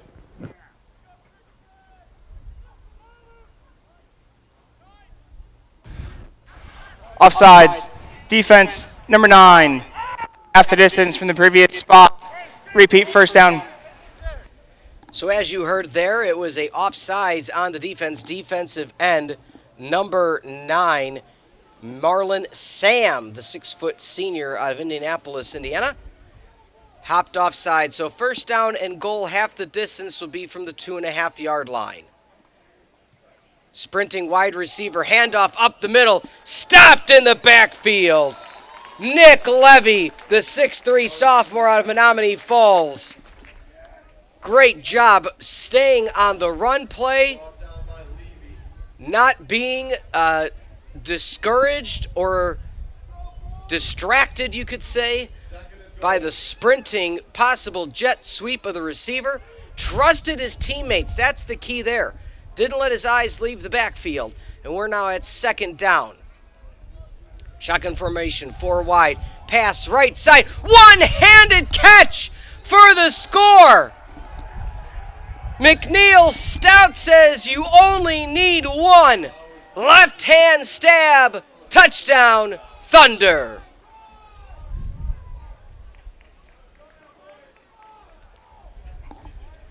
So just like that, the Wheaton Thunder marched downfield on another outstanding drive and now find themselves up 37-12, barring the extra point. The kick is up and good, as the officials take a look at each other to confirm that play. So as we see on the replay, Bowers had his first read outside, right in the left palm, knocking it in using all and every inch of the 5'9" frame and reach of McNeil Stout, the senior out of Christ Presbyterian Academy. And the score, 38 Thunder to the 12 of Carthage.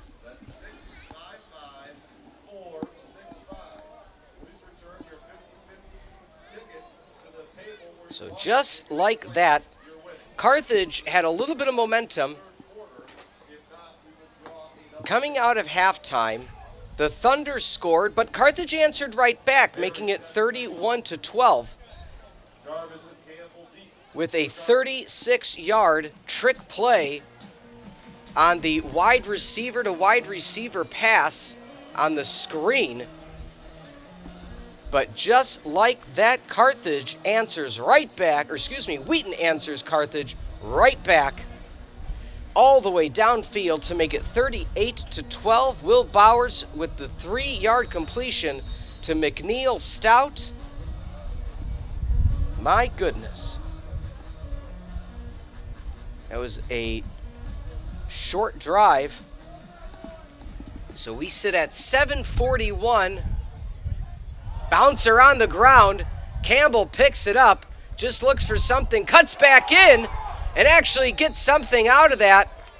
As there is a Thunder player down at about the 15-yard line, he's slow to hop up. Number 43, Dimitri Cannon, so he's hopping off. Let's hope he's okay. Very gingerly walking off, favoring that left foot. So 1st and 10 for Carthage. As on the day, Bowers, look at these numbers, 25, 34, 280 with 4 touchdowns, a 41-yard bomb, sacked just once. We might have a false start.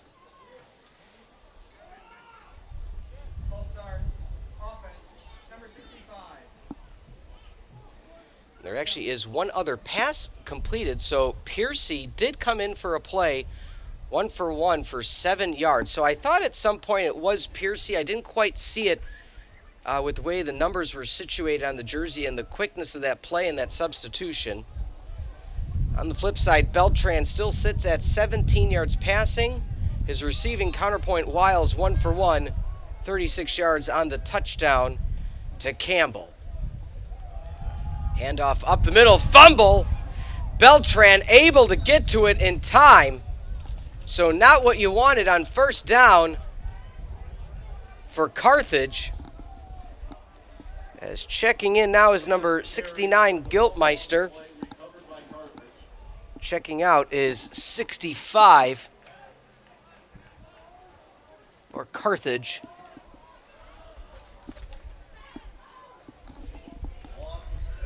Loss of 6, so 2nd down and 16. Tight end motion back to the right side.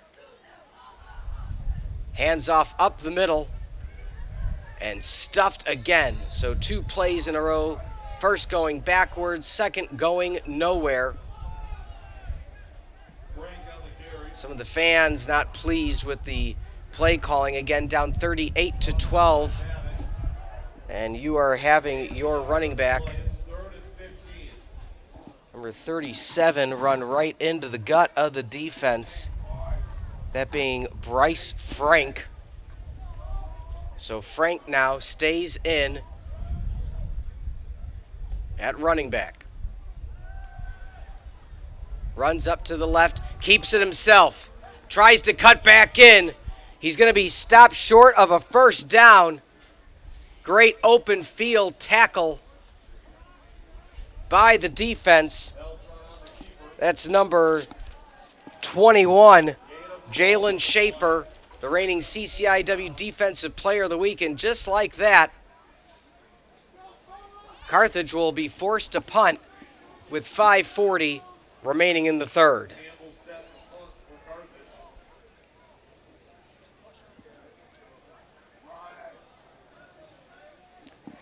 So Campbell, kick returns, punts, touchdown reception.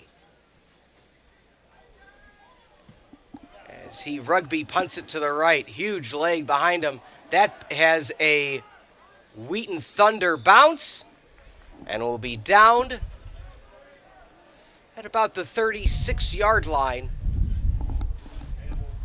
by number 39, Josh Bilodeau.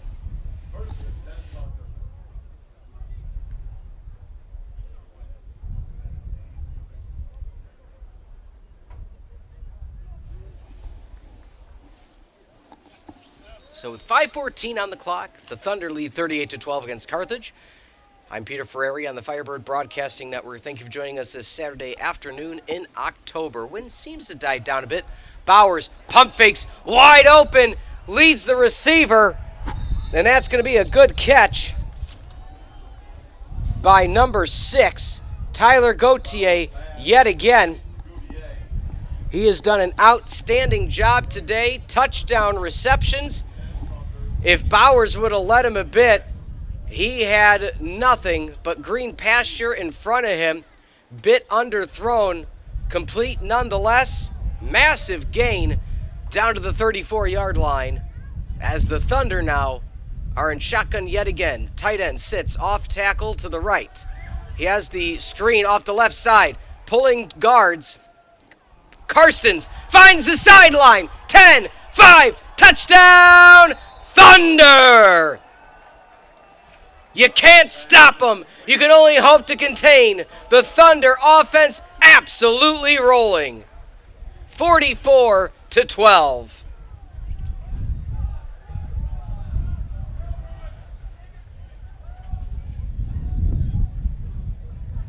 As you see a lot of dejected players on the sideline of Carthage, as that play was just perfectly drawn up. Screen pass to the left side. Wheaton taking advantage of decent field position. Both pulling guards as Mary gets another extra point as the Thunder lead 45-12. Is good with 4:38 left in the third quarter. Wheaton 45, Carthage 12.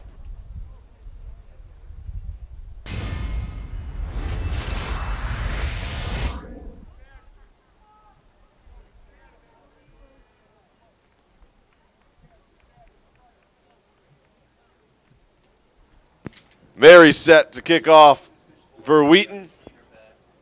Campbell and Jarvis deep for Carthage.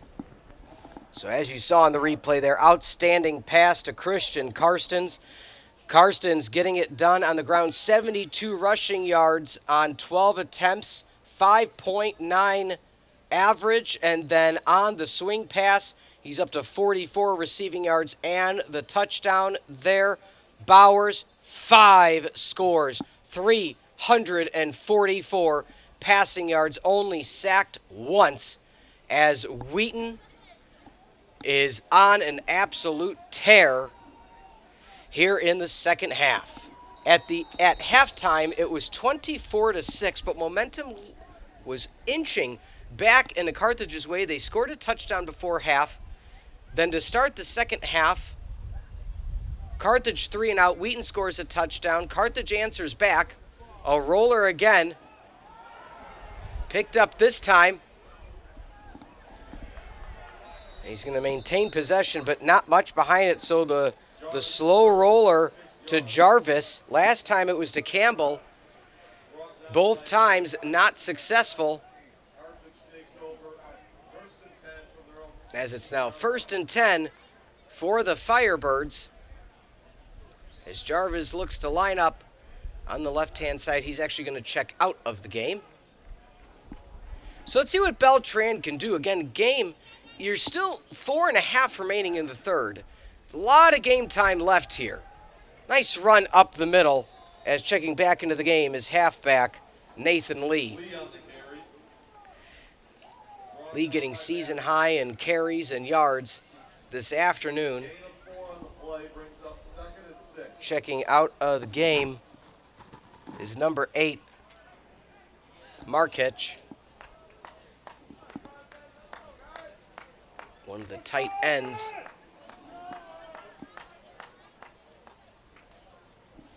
For Carthage. So now 2nd down and 6. Shotgun formation to the right, tight end to the left. Read option.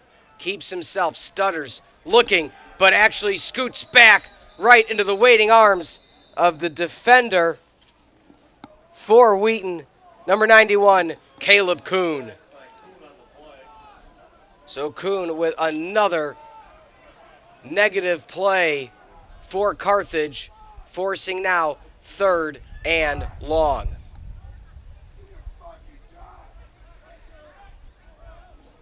So Beltran right now not having a lot of time. Gets his first read, but by the time the second one is there, he has defenders in his face and at that point at his back. Looks short, looks up the sideline, passes downfield, incomplete. Tried to catch Jarvis on the run to no avail. So 4th down again as Campbell will come back out to punt. 4th and 9. And after that trick play, again, you thought momentum may be back in the side of Carthage, but they've only gone backwards since then.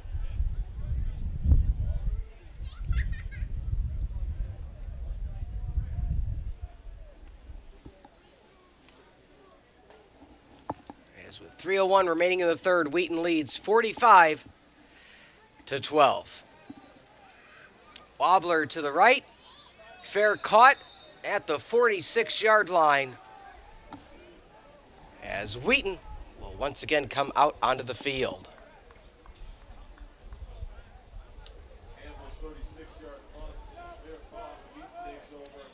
Looking at some of the other scores. North Central leads Milliken 55-0 as they're in the third.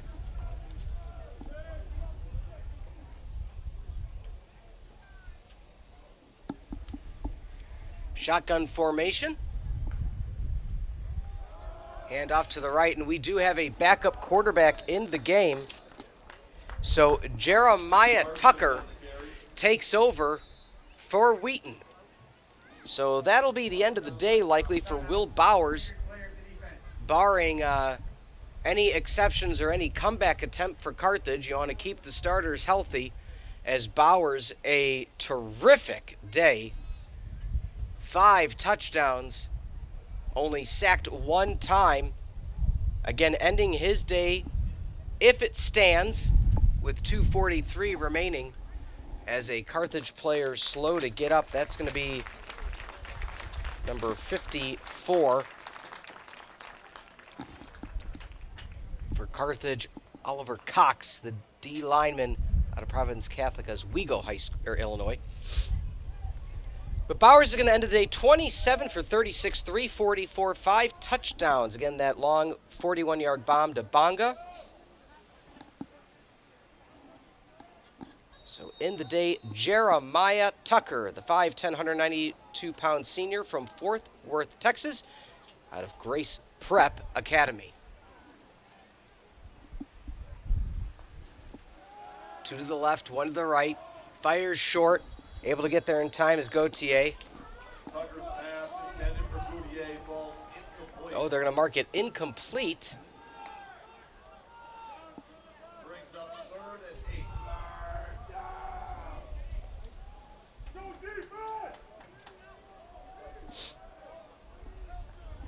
So now lining up, and 3rd and 8.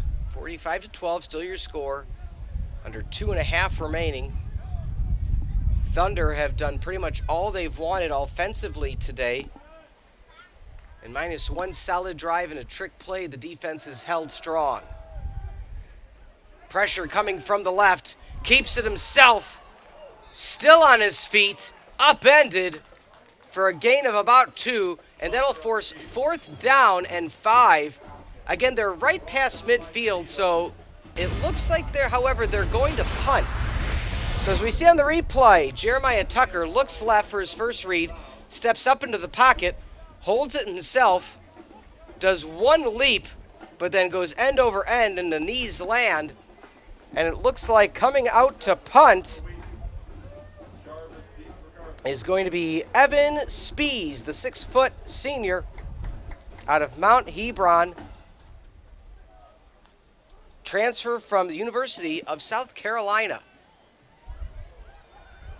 And that'll be picked up. No fair catch waved. I thought Jarvis might have waved it. He gets swarm tackled by Wheaton, and it'll be first down marked at the 18-yard line. Carthage takes over, first and 10. So Carthage going to take over. While we have a minute, we want to remind everybody, future games for the Thunder. They have Carroll University on the 22nd. That'll be a 1 o'clock game before, the Thunder will be taking on Carroll next week, the 22nd, at home. Milliken will be at home on the 29th before closing things out at Wash U on the 5th. Run up the middle, fighting for yardage is number 27, Nasir Canty.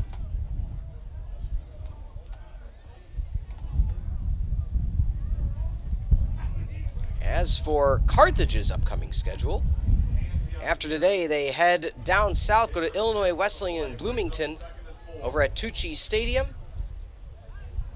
Then they head to Carroll and Waukesha, 1 p.m. start on the 29th, heading to Augustana on the 5th, for back home for the season finale against Milliken. They'll be back here at our Keller Field at 1 p.m. on Saturday, November the 12th.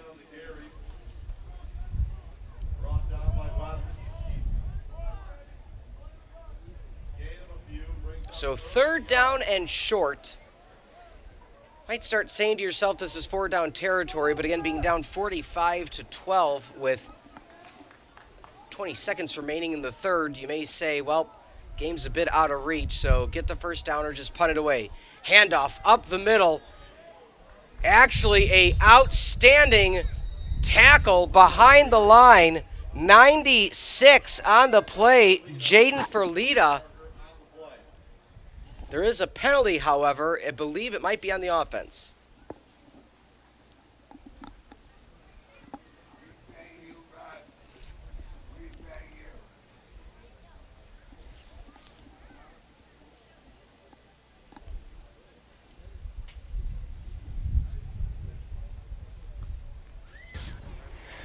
There's a first down. Watch your back. After the first play, personal foul, offense, number 78. Half to the dead ball spot. It'll still be 1st and 10. So by the ruling, it seems they're going to give first down to Carthage. However, the penalty will be assessed after the given first down. So a costly 15-yard penalty. So with 9 ticks on the clock, we'll see if Carthage tries to get one play off before. I believe okay, and there we go. So at the end of 3, the Thunder keep on rolling as they are leading Carthage 45-12. We'll take a quick timeout. When we come back, it'll be the 4th and final quarter here in Kenosha on the Firebird Broadcasting Network.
Welcome back to the Firebird Broadcasting Network. I'm Peter Ferreri, bringing you the broadcast this afternoon as Wheaton College leads 45-12. Deep shot play caught but out of bounds, as you got to appreciate the effort by Beltran to try to find something on that near side. Staunch defense preventing any deep pass today by the visiting Thunder.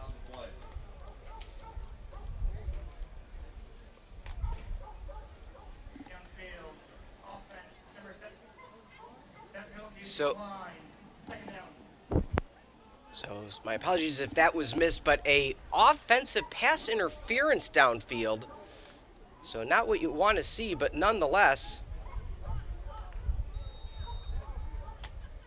it will be a 2nd and 10 for the play. Jeremiah Tucker played in 2 games so far, 5 for 9 for 34 yards. So we have a stoppage. Timeout going to be called by Carthage. So while we have a moment, we want to thank everybody for joining us this afternoon. Going across the scoreboard at the end of 3, North Park still maintains their lead over favored Illinois Wesleyan, 34-21. North Park took an early lead 20-7 in the first before adding on to that 14-7 in the second. They tacked on another touchdown in the third, and they lead at the end of 3 34-21. And starting the fourth is North Central with a trouncing of Milliken 61-0. So North Central having a absolute stellar season.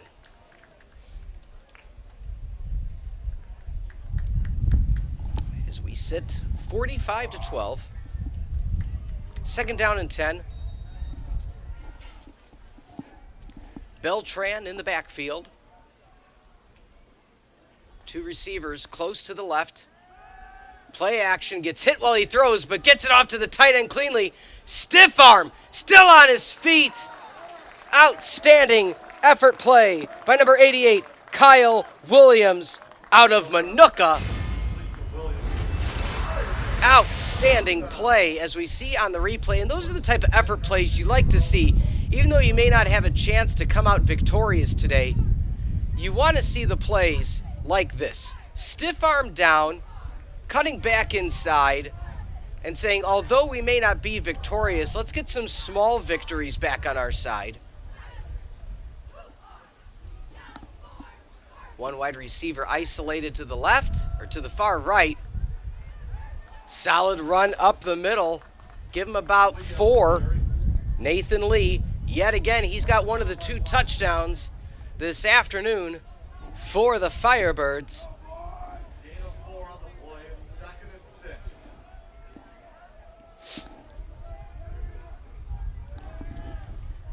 So 2nd and 6, they'll actually give him 4. 2 wide receivers to the right, Campbell to the left, isolated. Beltran hasn't had a lot of time, though, to take that shot play. Safety favors over. He's got time, but pulled down in the backfield. Might have been a fumble. Some players slow to get up, and that is going to be a fumble. Turnover. Possession goes to the Thunder. There was a flag. Sneed, there was a fumble recovered by Wheaton. The Thunder take over, 1st and 10 at the Carthage 24-yard line. Looks like it was going to be a hold declined. You can't see the ball there. It kind of pokes out and able to run it down. Who's had a stellar day defensively, Philip Lachico, the 6'1 senior out of Plano, Illinois. And just like that, the Thunder are back on offense. Play action, rolling left. He's a righty quarterback. Keeps it himself. Nothing but daylight ahead of him. He puts his shoulder down and is going to get knocked out of bounds at the 1. Delivering punishment, Price Low. What a play. They line up. Defense is trying to get set. First and goal from the 1. Lowe hands it off. They stand him up, but touchdown gonna be scored. Touchdown Thunder. So with the backup quarterback in the game, Bryce Lowe keeps it himself on a read option on a huge chunk play. Almost gets a touchdown himself. They no huddle as quickly as they can. Handoff up the middle, and the Thunder lead 51-12. Just like that, extra point up and good. Mary, another extra point for Wheaton. So 52-12 is now your score. What a second half of play for the Thunder. Across the scoreboard as well, Wash U wanted to give you an update. That game has started. And 6 minutes into the first, Wash U already leads 14-0 against Augustana. Augustana came into the game 3-2 overall. Wash U undefeated at 5-0.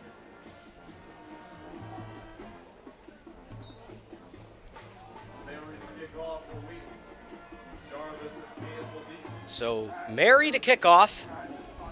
13-14 remaining in the game.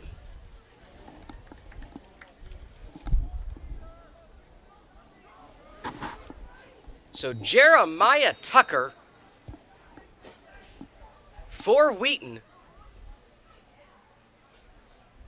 kept it himself. Outstanding run on the play. Handed it off. Another dribbler.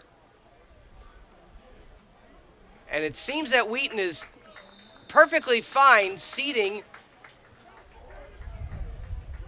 the Firebirds starting on the 30-yard line or 20 or 25, as the past few times it's been a not a clean return for the Firebirds. And here we sit 52-12.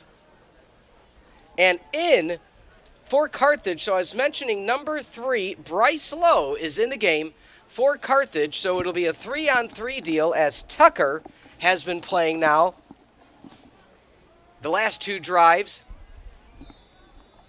for Wheaton. So Tucker, an outstanding run to set up the quick 1-yard touchdown. Now run up the middle. Second down and a long 9. 12:45 remaining in the contest. We're here on the Firebird Broadcasting Network. Bryce Lowe getting some action. He has had some relief play. Pass on the ground. Nice shot to the outside. Spin around. Campbell has one behind him. Cuts it back. 5, 10. Touchdown! Firebirds! Watermelon sugar high. Good play for Carthage. As slow to get up is Campbell. Kick return, punt return, kicker, punter, wide receiver, gingerly making his way to the sideline. Outstanding play. So Bryce Lowe, perfect spiral near sideline. The safety came over, tried to deliver the hit. Campbell spun out of it. And as Tevin Campbell once said, Campbell seeing Lowe's pass eye to eye. Lining up for a 2-point conversion now. And they're letting Lowe stay in the game for the 2-point conversion. He'll probably take it the rest of the way with Carthage trailing 52-18. Pass right. Bounced off the shoulder pads of number 13, Gibson Groves. So looks like it went through Groves' hands, hit the shoulder pad, And nonetheless, as we see on the replay, perfect pass. Campbell felt the safety coming and not able to track him down was Jalen Schaefer. Schaefer had the speed as Campbell has done it all as the cheerleaders have the kick line going. I believe it seems they have to kick. They have to kick for as many points are on the board. But nonetheless, we sit at the score of 52-18. So some may say Carthage playing for pride right now, but again, you want to make sure that you get any momentum you have. Like, yes, we understand that Wheaton College has done a stellar job this afternoon, but you don't want to just roll over and let the game finish as such. You want to do everything you can to find your victories. So nice drive to get your first touchdown. Trick play on the wide receiver screen pass. And on that one, just a good old pitch and catch and run. Muff recovery. Still holding on to it. There's going to be a flag, so might be a hold.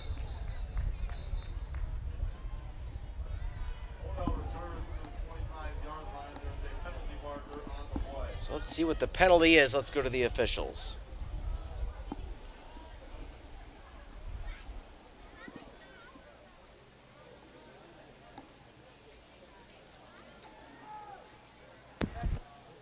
Return.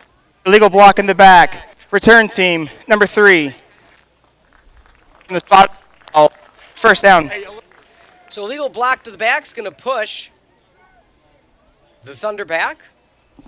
And back in offensively is going to be number 3, Jeremiah Tucker, out of Grace Prep Academy. This will be his 3rd drive offensively.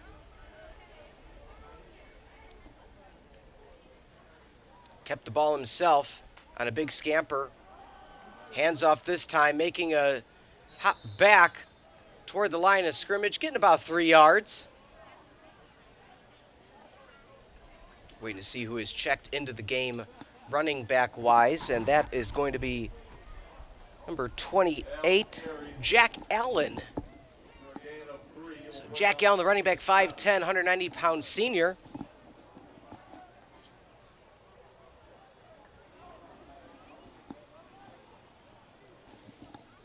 Third string running back for Wheaton.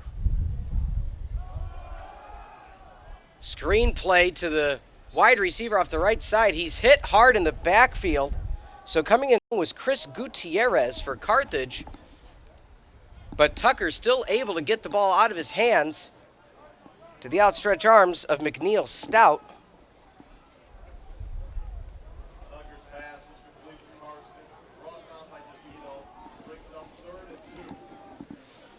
As we now sit at 3rd and 2. Read option, pitch off to the right. Karstens, lots of room. He's going 50, 40, 30, 20, 10, 5. Touchdown, Thunder. Christian Karstens, you can't stop him. You can only hope to contain. Wheaton College up by 40, 58-18.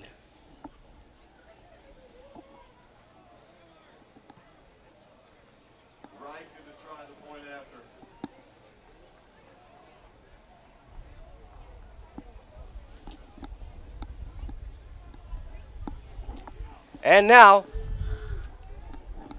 for the extra point, backup kicker, number 90, is Jack Reichen. So, pulling out all the subs. My goodness, just a quick read option. Jeremiah Tucker took 2 steps, pitched with the right, perfect flip, shades of 95 Nebraska, and Karstens was off to the races, and nobody slowed him down. So with 10:51 remaining in the contest, Wheaton College running away with things 59-18. We thank you for sticking with us on the Firebird Broadcasting Network. I'm Peter Ferreri.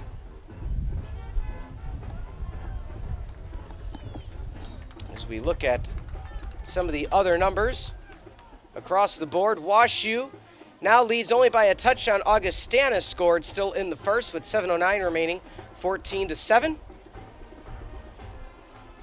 North Central leads 58-0 with 9:40 in the fourth. Illinois Wesleyan creeping closer, 34-28 with 12 minutes remaining in the fourth. North Park was starting to pull away from that one, and Illinois Wesleyan has battled back.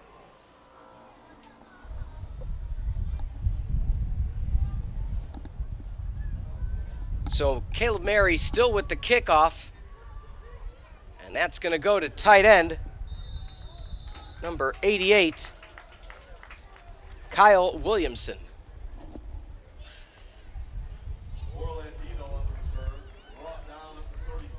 So Carthage will set up offensively. As we saw most of the afternoon, Wheaton is content with just the dribbler kick, this time picked up at the 25.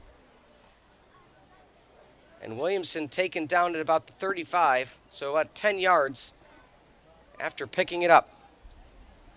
Quick slant, Jukes back inside, back outside. He's got one trailer, and boy, oh boy, if number 92 Christian Bonakisti didn't run down number 28 for Carthage, that being Jordan Wiles, that could have been a much different situation, as Wiles had that far sideline and had the afterburners on. As you see here, juked inside, juked backed outside, had a lead blocker. So good job defensively by Wheaton. So slowly going off the field. Hope he's okay. Number 37, Ian Hannafy. Again, a lot of the bench players getting some playing time here with things a bit out of reach.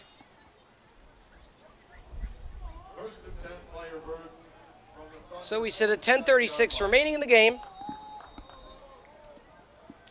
59-18, Wheaton College. Bryce Lowe in at quarterback. Pump fakes. Throws for about a 6-yard gain. And that'll be to Wiles as well. So the passing game a bit effective here with backup Lowe in the game. Quick read options. Gets a snap. Puts it in the midsection of the running back. Pulls back. First read. It's already yielded a touchdown on the prior possession by Carthage.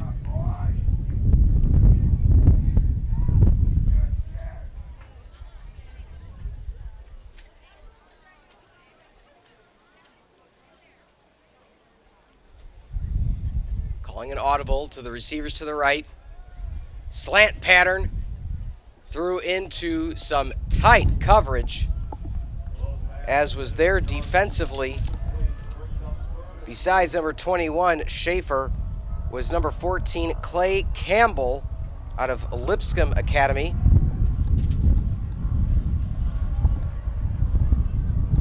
And nonetheless, now we sit at third and a short 3, 9:38 remaining. At beautiful Art Keller Field. Handoff. Juking outside, then inside. Did he move the pile enough for a first down? It's going to be close, and I think they're going to have a measurement.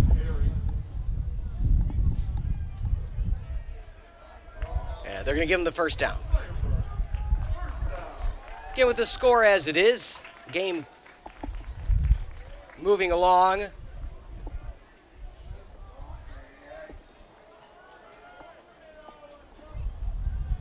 First and 10 for the Firebirds. And 59-18.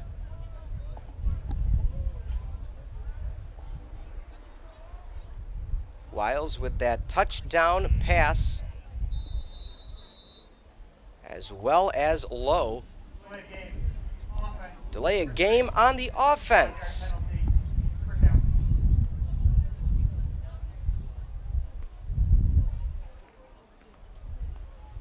So Beltran was sacked 4 times on the afternoon in his limited play. So now as we see Bryce Lowe in at quarterback. Lowe rolls out to the right, throws it out of play. There's going to be a flag. Not sure if that's a face mask, a horse collar, or will it be a holding? Didn't quite see what the call is going to be. Let's go to the officials. Holding, offense, number 74. 10-yard penalty from the previous spot. First down. So the call from Tim Paulson, the referee of today's game. It's been a very well officiated game. So while Lowe tried to scramble to the right, he was brought down. And just like that, it is now second down and replay of first down and a long way. Hitch pass over the middle. Be a gain of about 6 yards. Pass complete to Gibson Groves. Groves was who was intended on that 2-point conversion after the last touchdown. 6'3" senior out of Johnsburg, Illinois. So I sit at second and 20.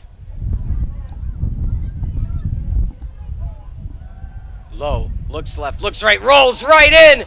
Ball is loose. Oh my goodness, Lowe got popped. He wanted to roll out to his right after his read wasn't there, and he rolled right into the defensive end. And boy, oh boy, he's bent over right now. And we also have a flag. Holding, offense, number 75. That penalty is declined. Third down. And that was on 61 with the massive hit, I believe was 61.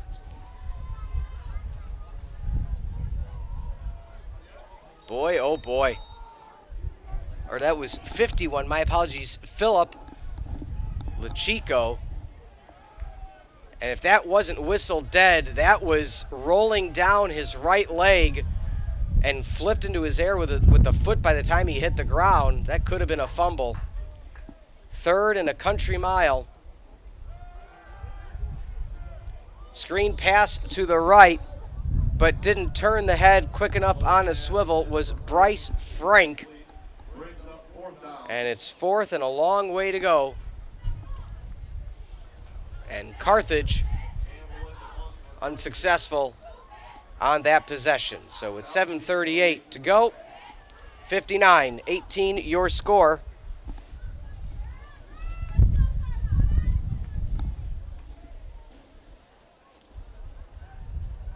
As back to punt will be Campbell.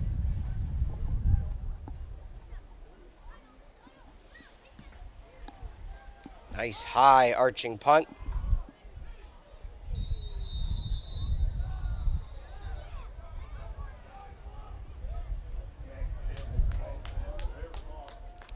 So Campbell, that is his sixth punt on the day. He's averaging 31 yards a punt, his longest 53 yards. And so Wheaton College will take over with their own 1st and 10 from the 11-yard line with 7.5 remaining in the game.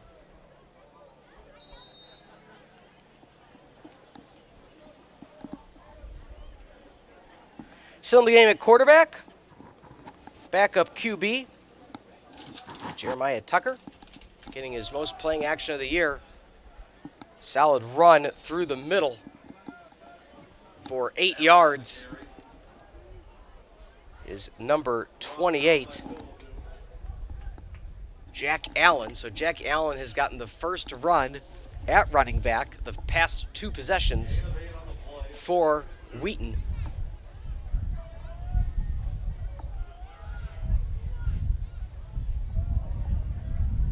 Two wide receivers to the left. They inch a bit closer to one another. Calling in motion, Stout. He's had an excellent game.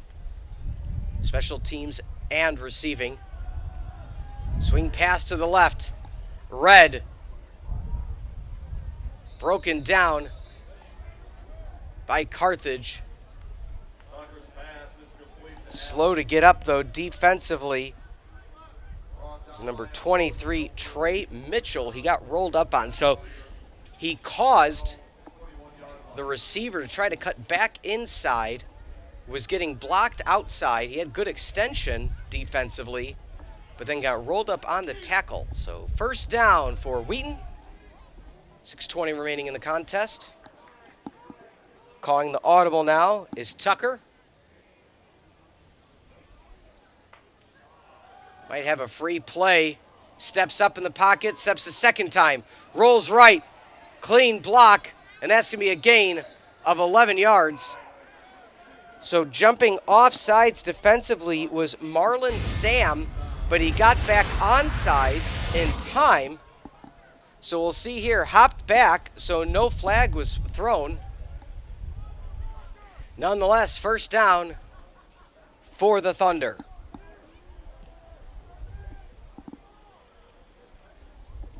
Four wide. Quick pass to the right. That's what you want to see on a wide receiver screen. Just it's an extension of the run game. When you can throw to your receiver at the line of scrimmage and they can get 7 or 8 yards right off the bat, in this case 6, so it'll be 2nd and 4. 5:20 remaining in the game. Receiver comes in motion, right to left, stops next to the right tackle.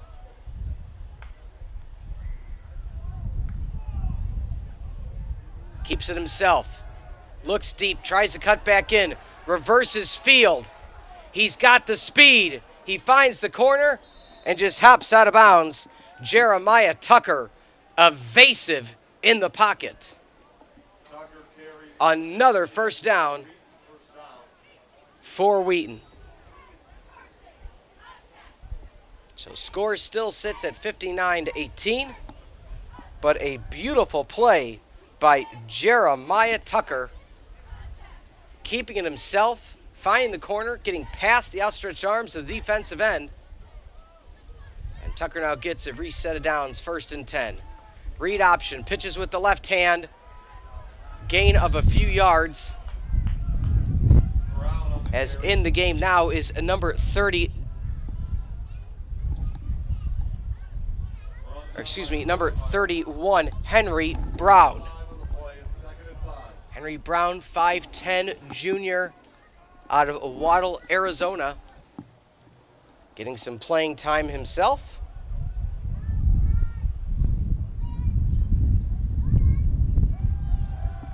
Pass to the right side, wide open. Solid form tackle to the ground. Not able to go anywhere is Ross Johnston. So Henry Brown, that was his 3rd rushing attempt on the year. 2 for 16 coming into today's game.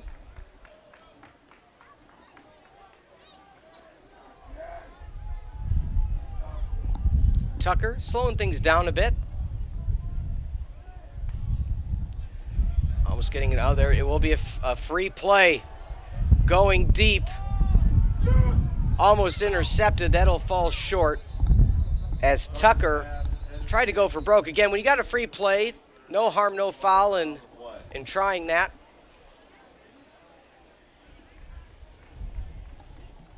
Looks Looks like it's going to be an offsides. Waiting for the official call. Offsides. Defense, number 21. Results in a first down. So that'll be a first down with 3:15 remaining in the game. Wheaton now has the opportunity with a few plays to run out the game clock if they so choose. It's always good to get some playing time in for your reserves, such as Tucker. He's done a solid job in relief for Bowers. Pass to the outside, timing pattern. Falls incomplete, as that was intended for number 8, Will Eggleston, 6'1" senior out of Knoxville. So timing pattern was there, just went a bit too far outside. But again, if it's going to fall incomplete, you'd always prefer the incompletion than keeping it too far inside and jeopardizing a chance for an interception. So Tucker now, 2 to the left, 1 to the right. Shovel pass along the middle. Gain of a few. That'll once again go to Jack Allen. So Allen getting a good chunk of this drive besides the one rush by Brown.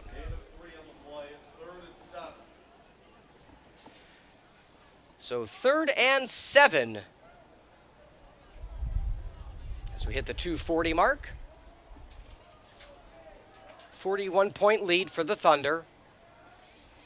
Carthage tried to make it close after halftime with a trick play, but the Thunder just would not let up offensively. And that's going to be a flutter ball, as hit hard was Tucker.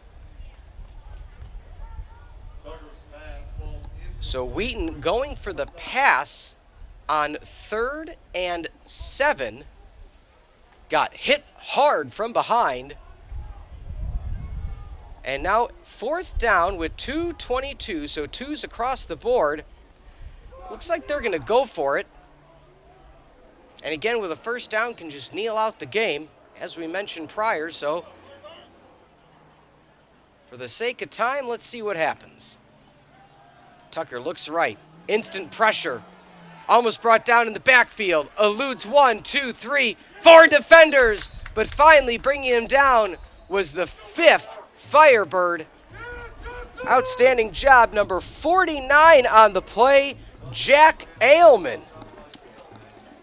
The linebacker out of Shepherd High School in Crestwood, Illinois. So good job for a suburban Chicago product. And so with 2:12 remaining in the contest, we thank you for joining us. Shotgun snap, handed up the middle. Grabbed at the ankle, flipped up. Number 27, Nasir Canty.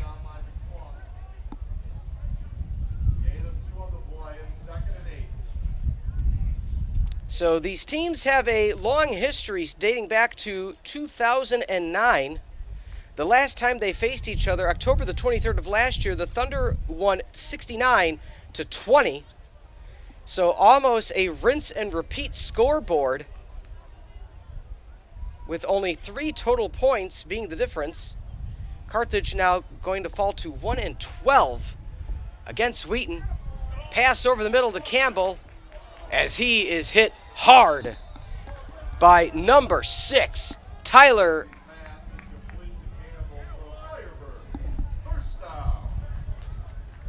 Unless that was another number 6, maybe a number 5. We're going to go at number 5, Ben Thorson, although that he is listed as a quarterback, so no, that looks like a 6. So 2 number 6s for Wheaton. Don't have him on my chart, but nonetheless, run off to the right side as we reach 60 seconds left in the game.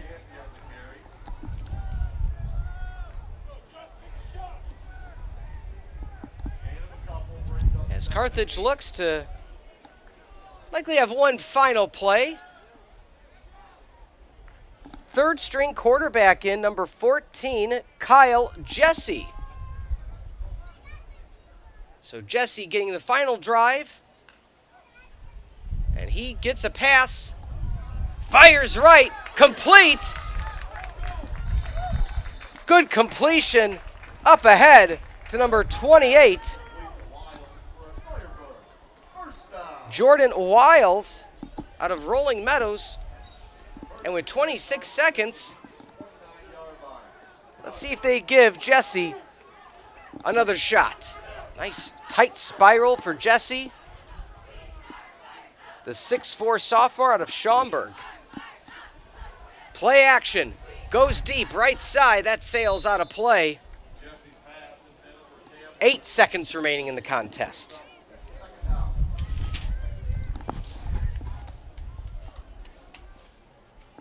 So with 8 ticks remaining,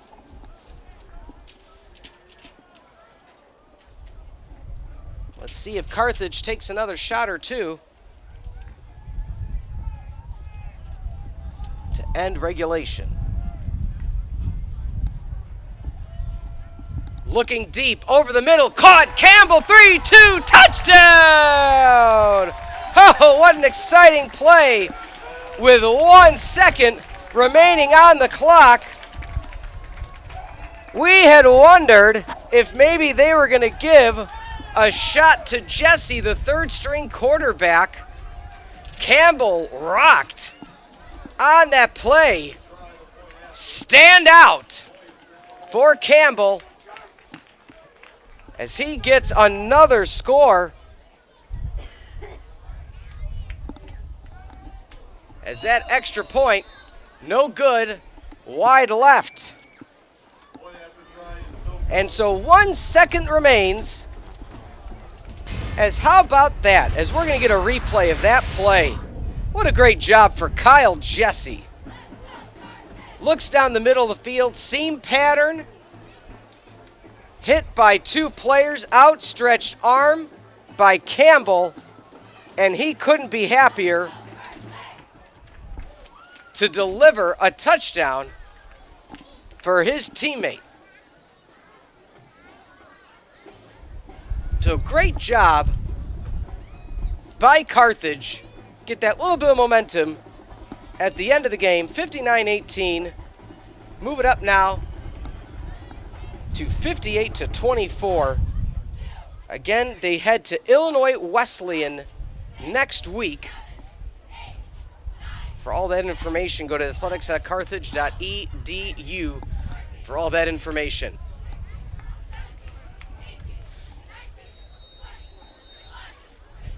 So now to squib it away, end over end and taking a knee, and that's going to be it. That's going to be all she wrote as the Thunder of Wheaton College come into Carthage and win 59-24. We're going to take a quick timeout before we go over some of the final stats before we head home for the afternoon. We'll be back shortly on the Firebird Broadcast Network.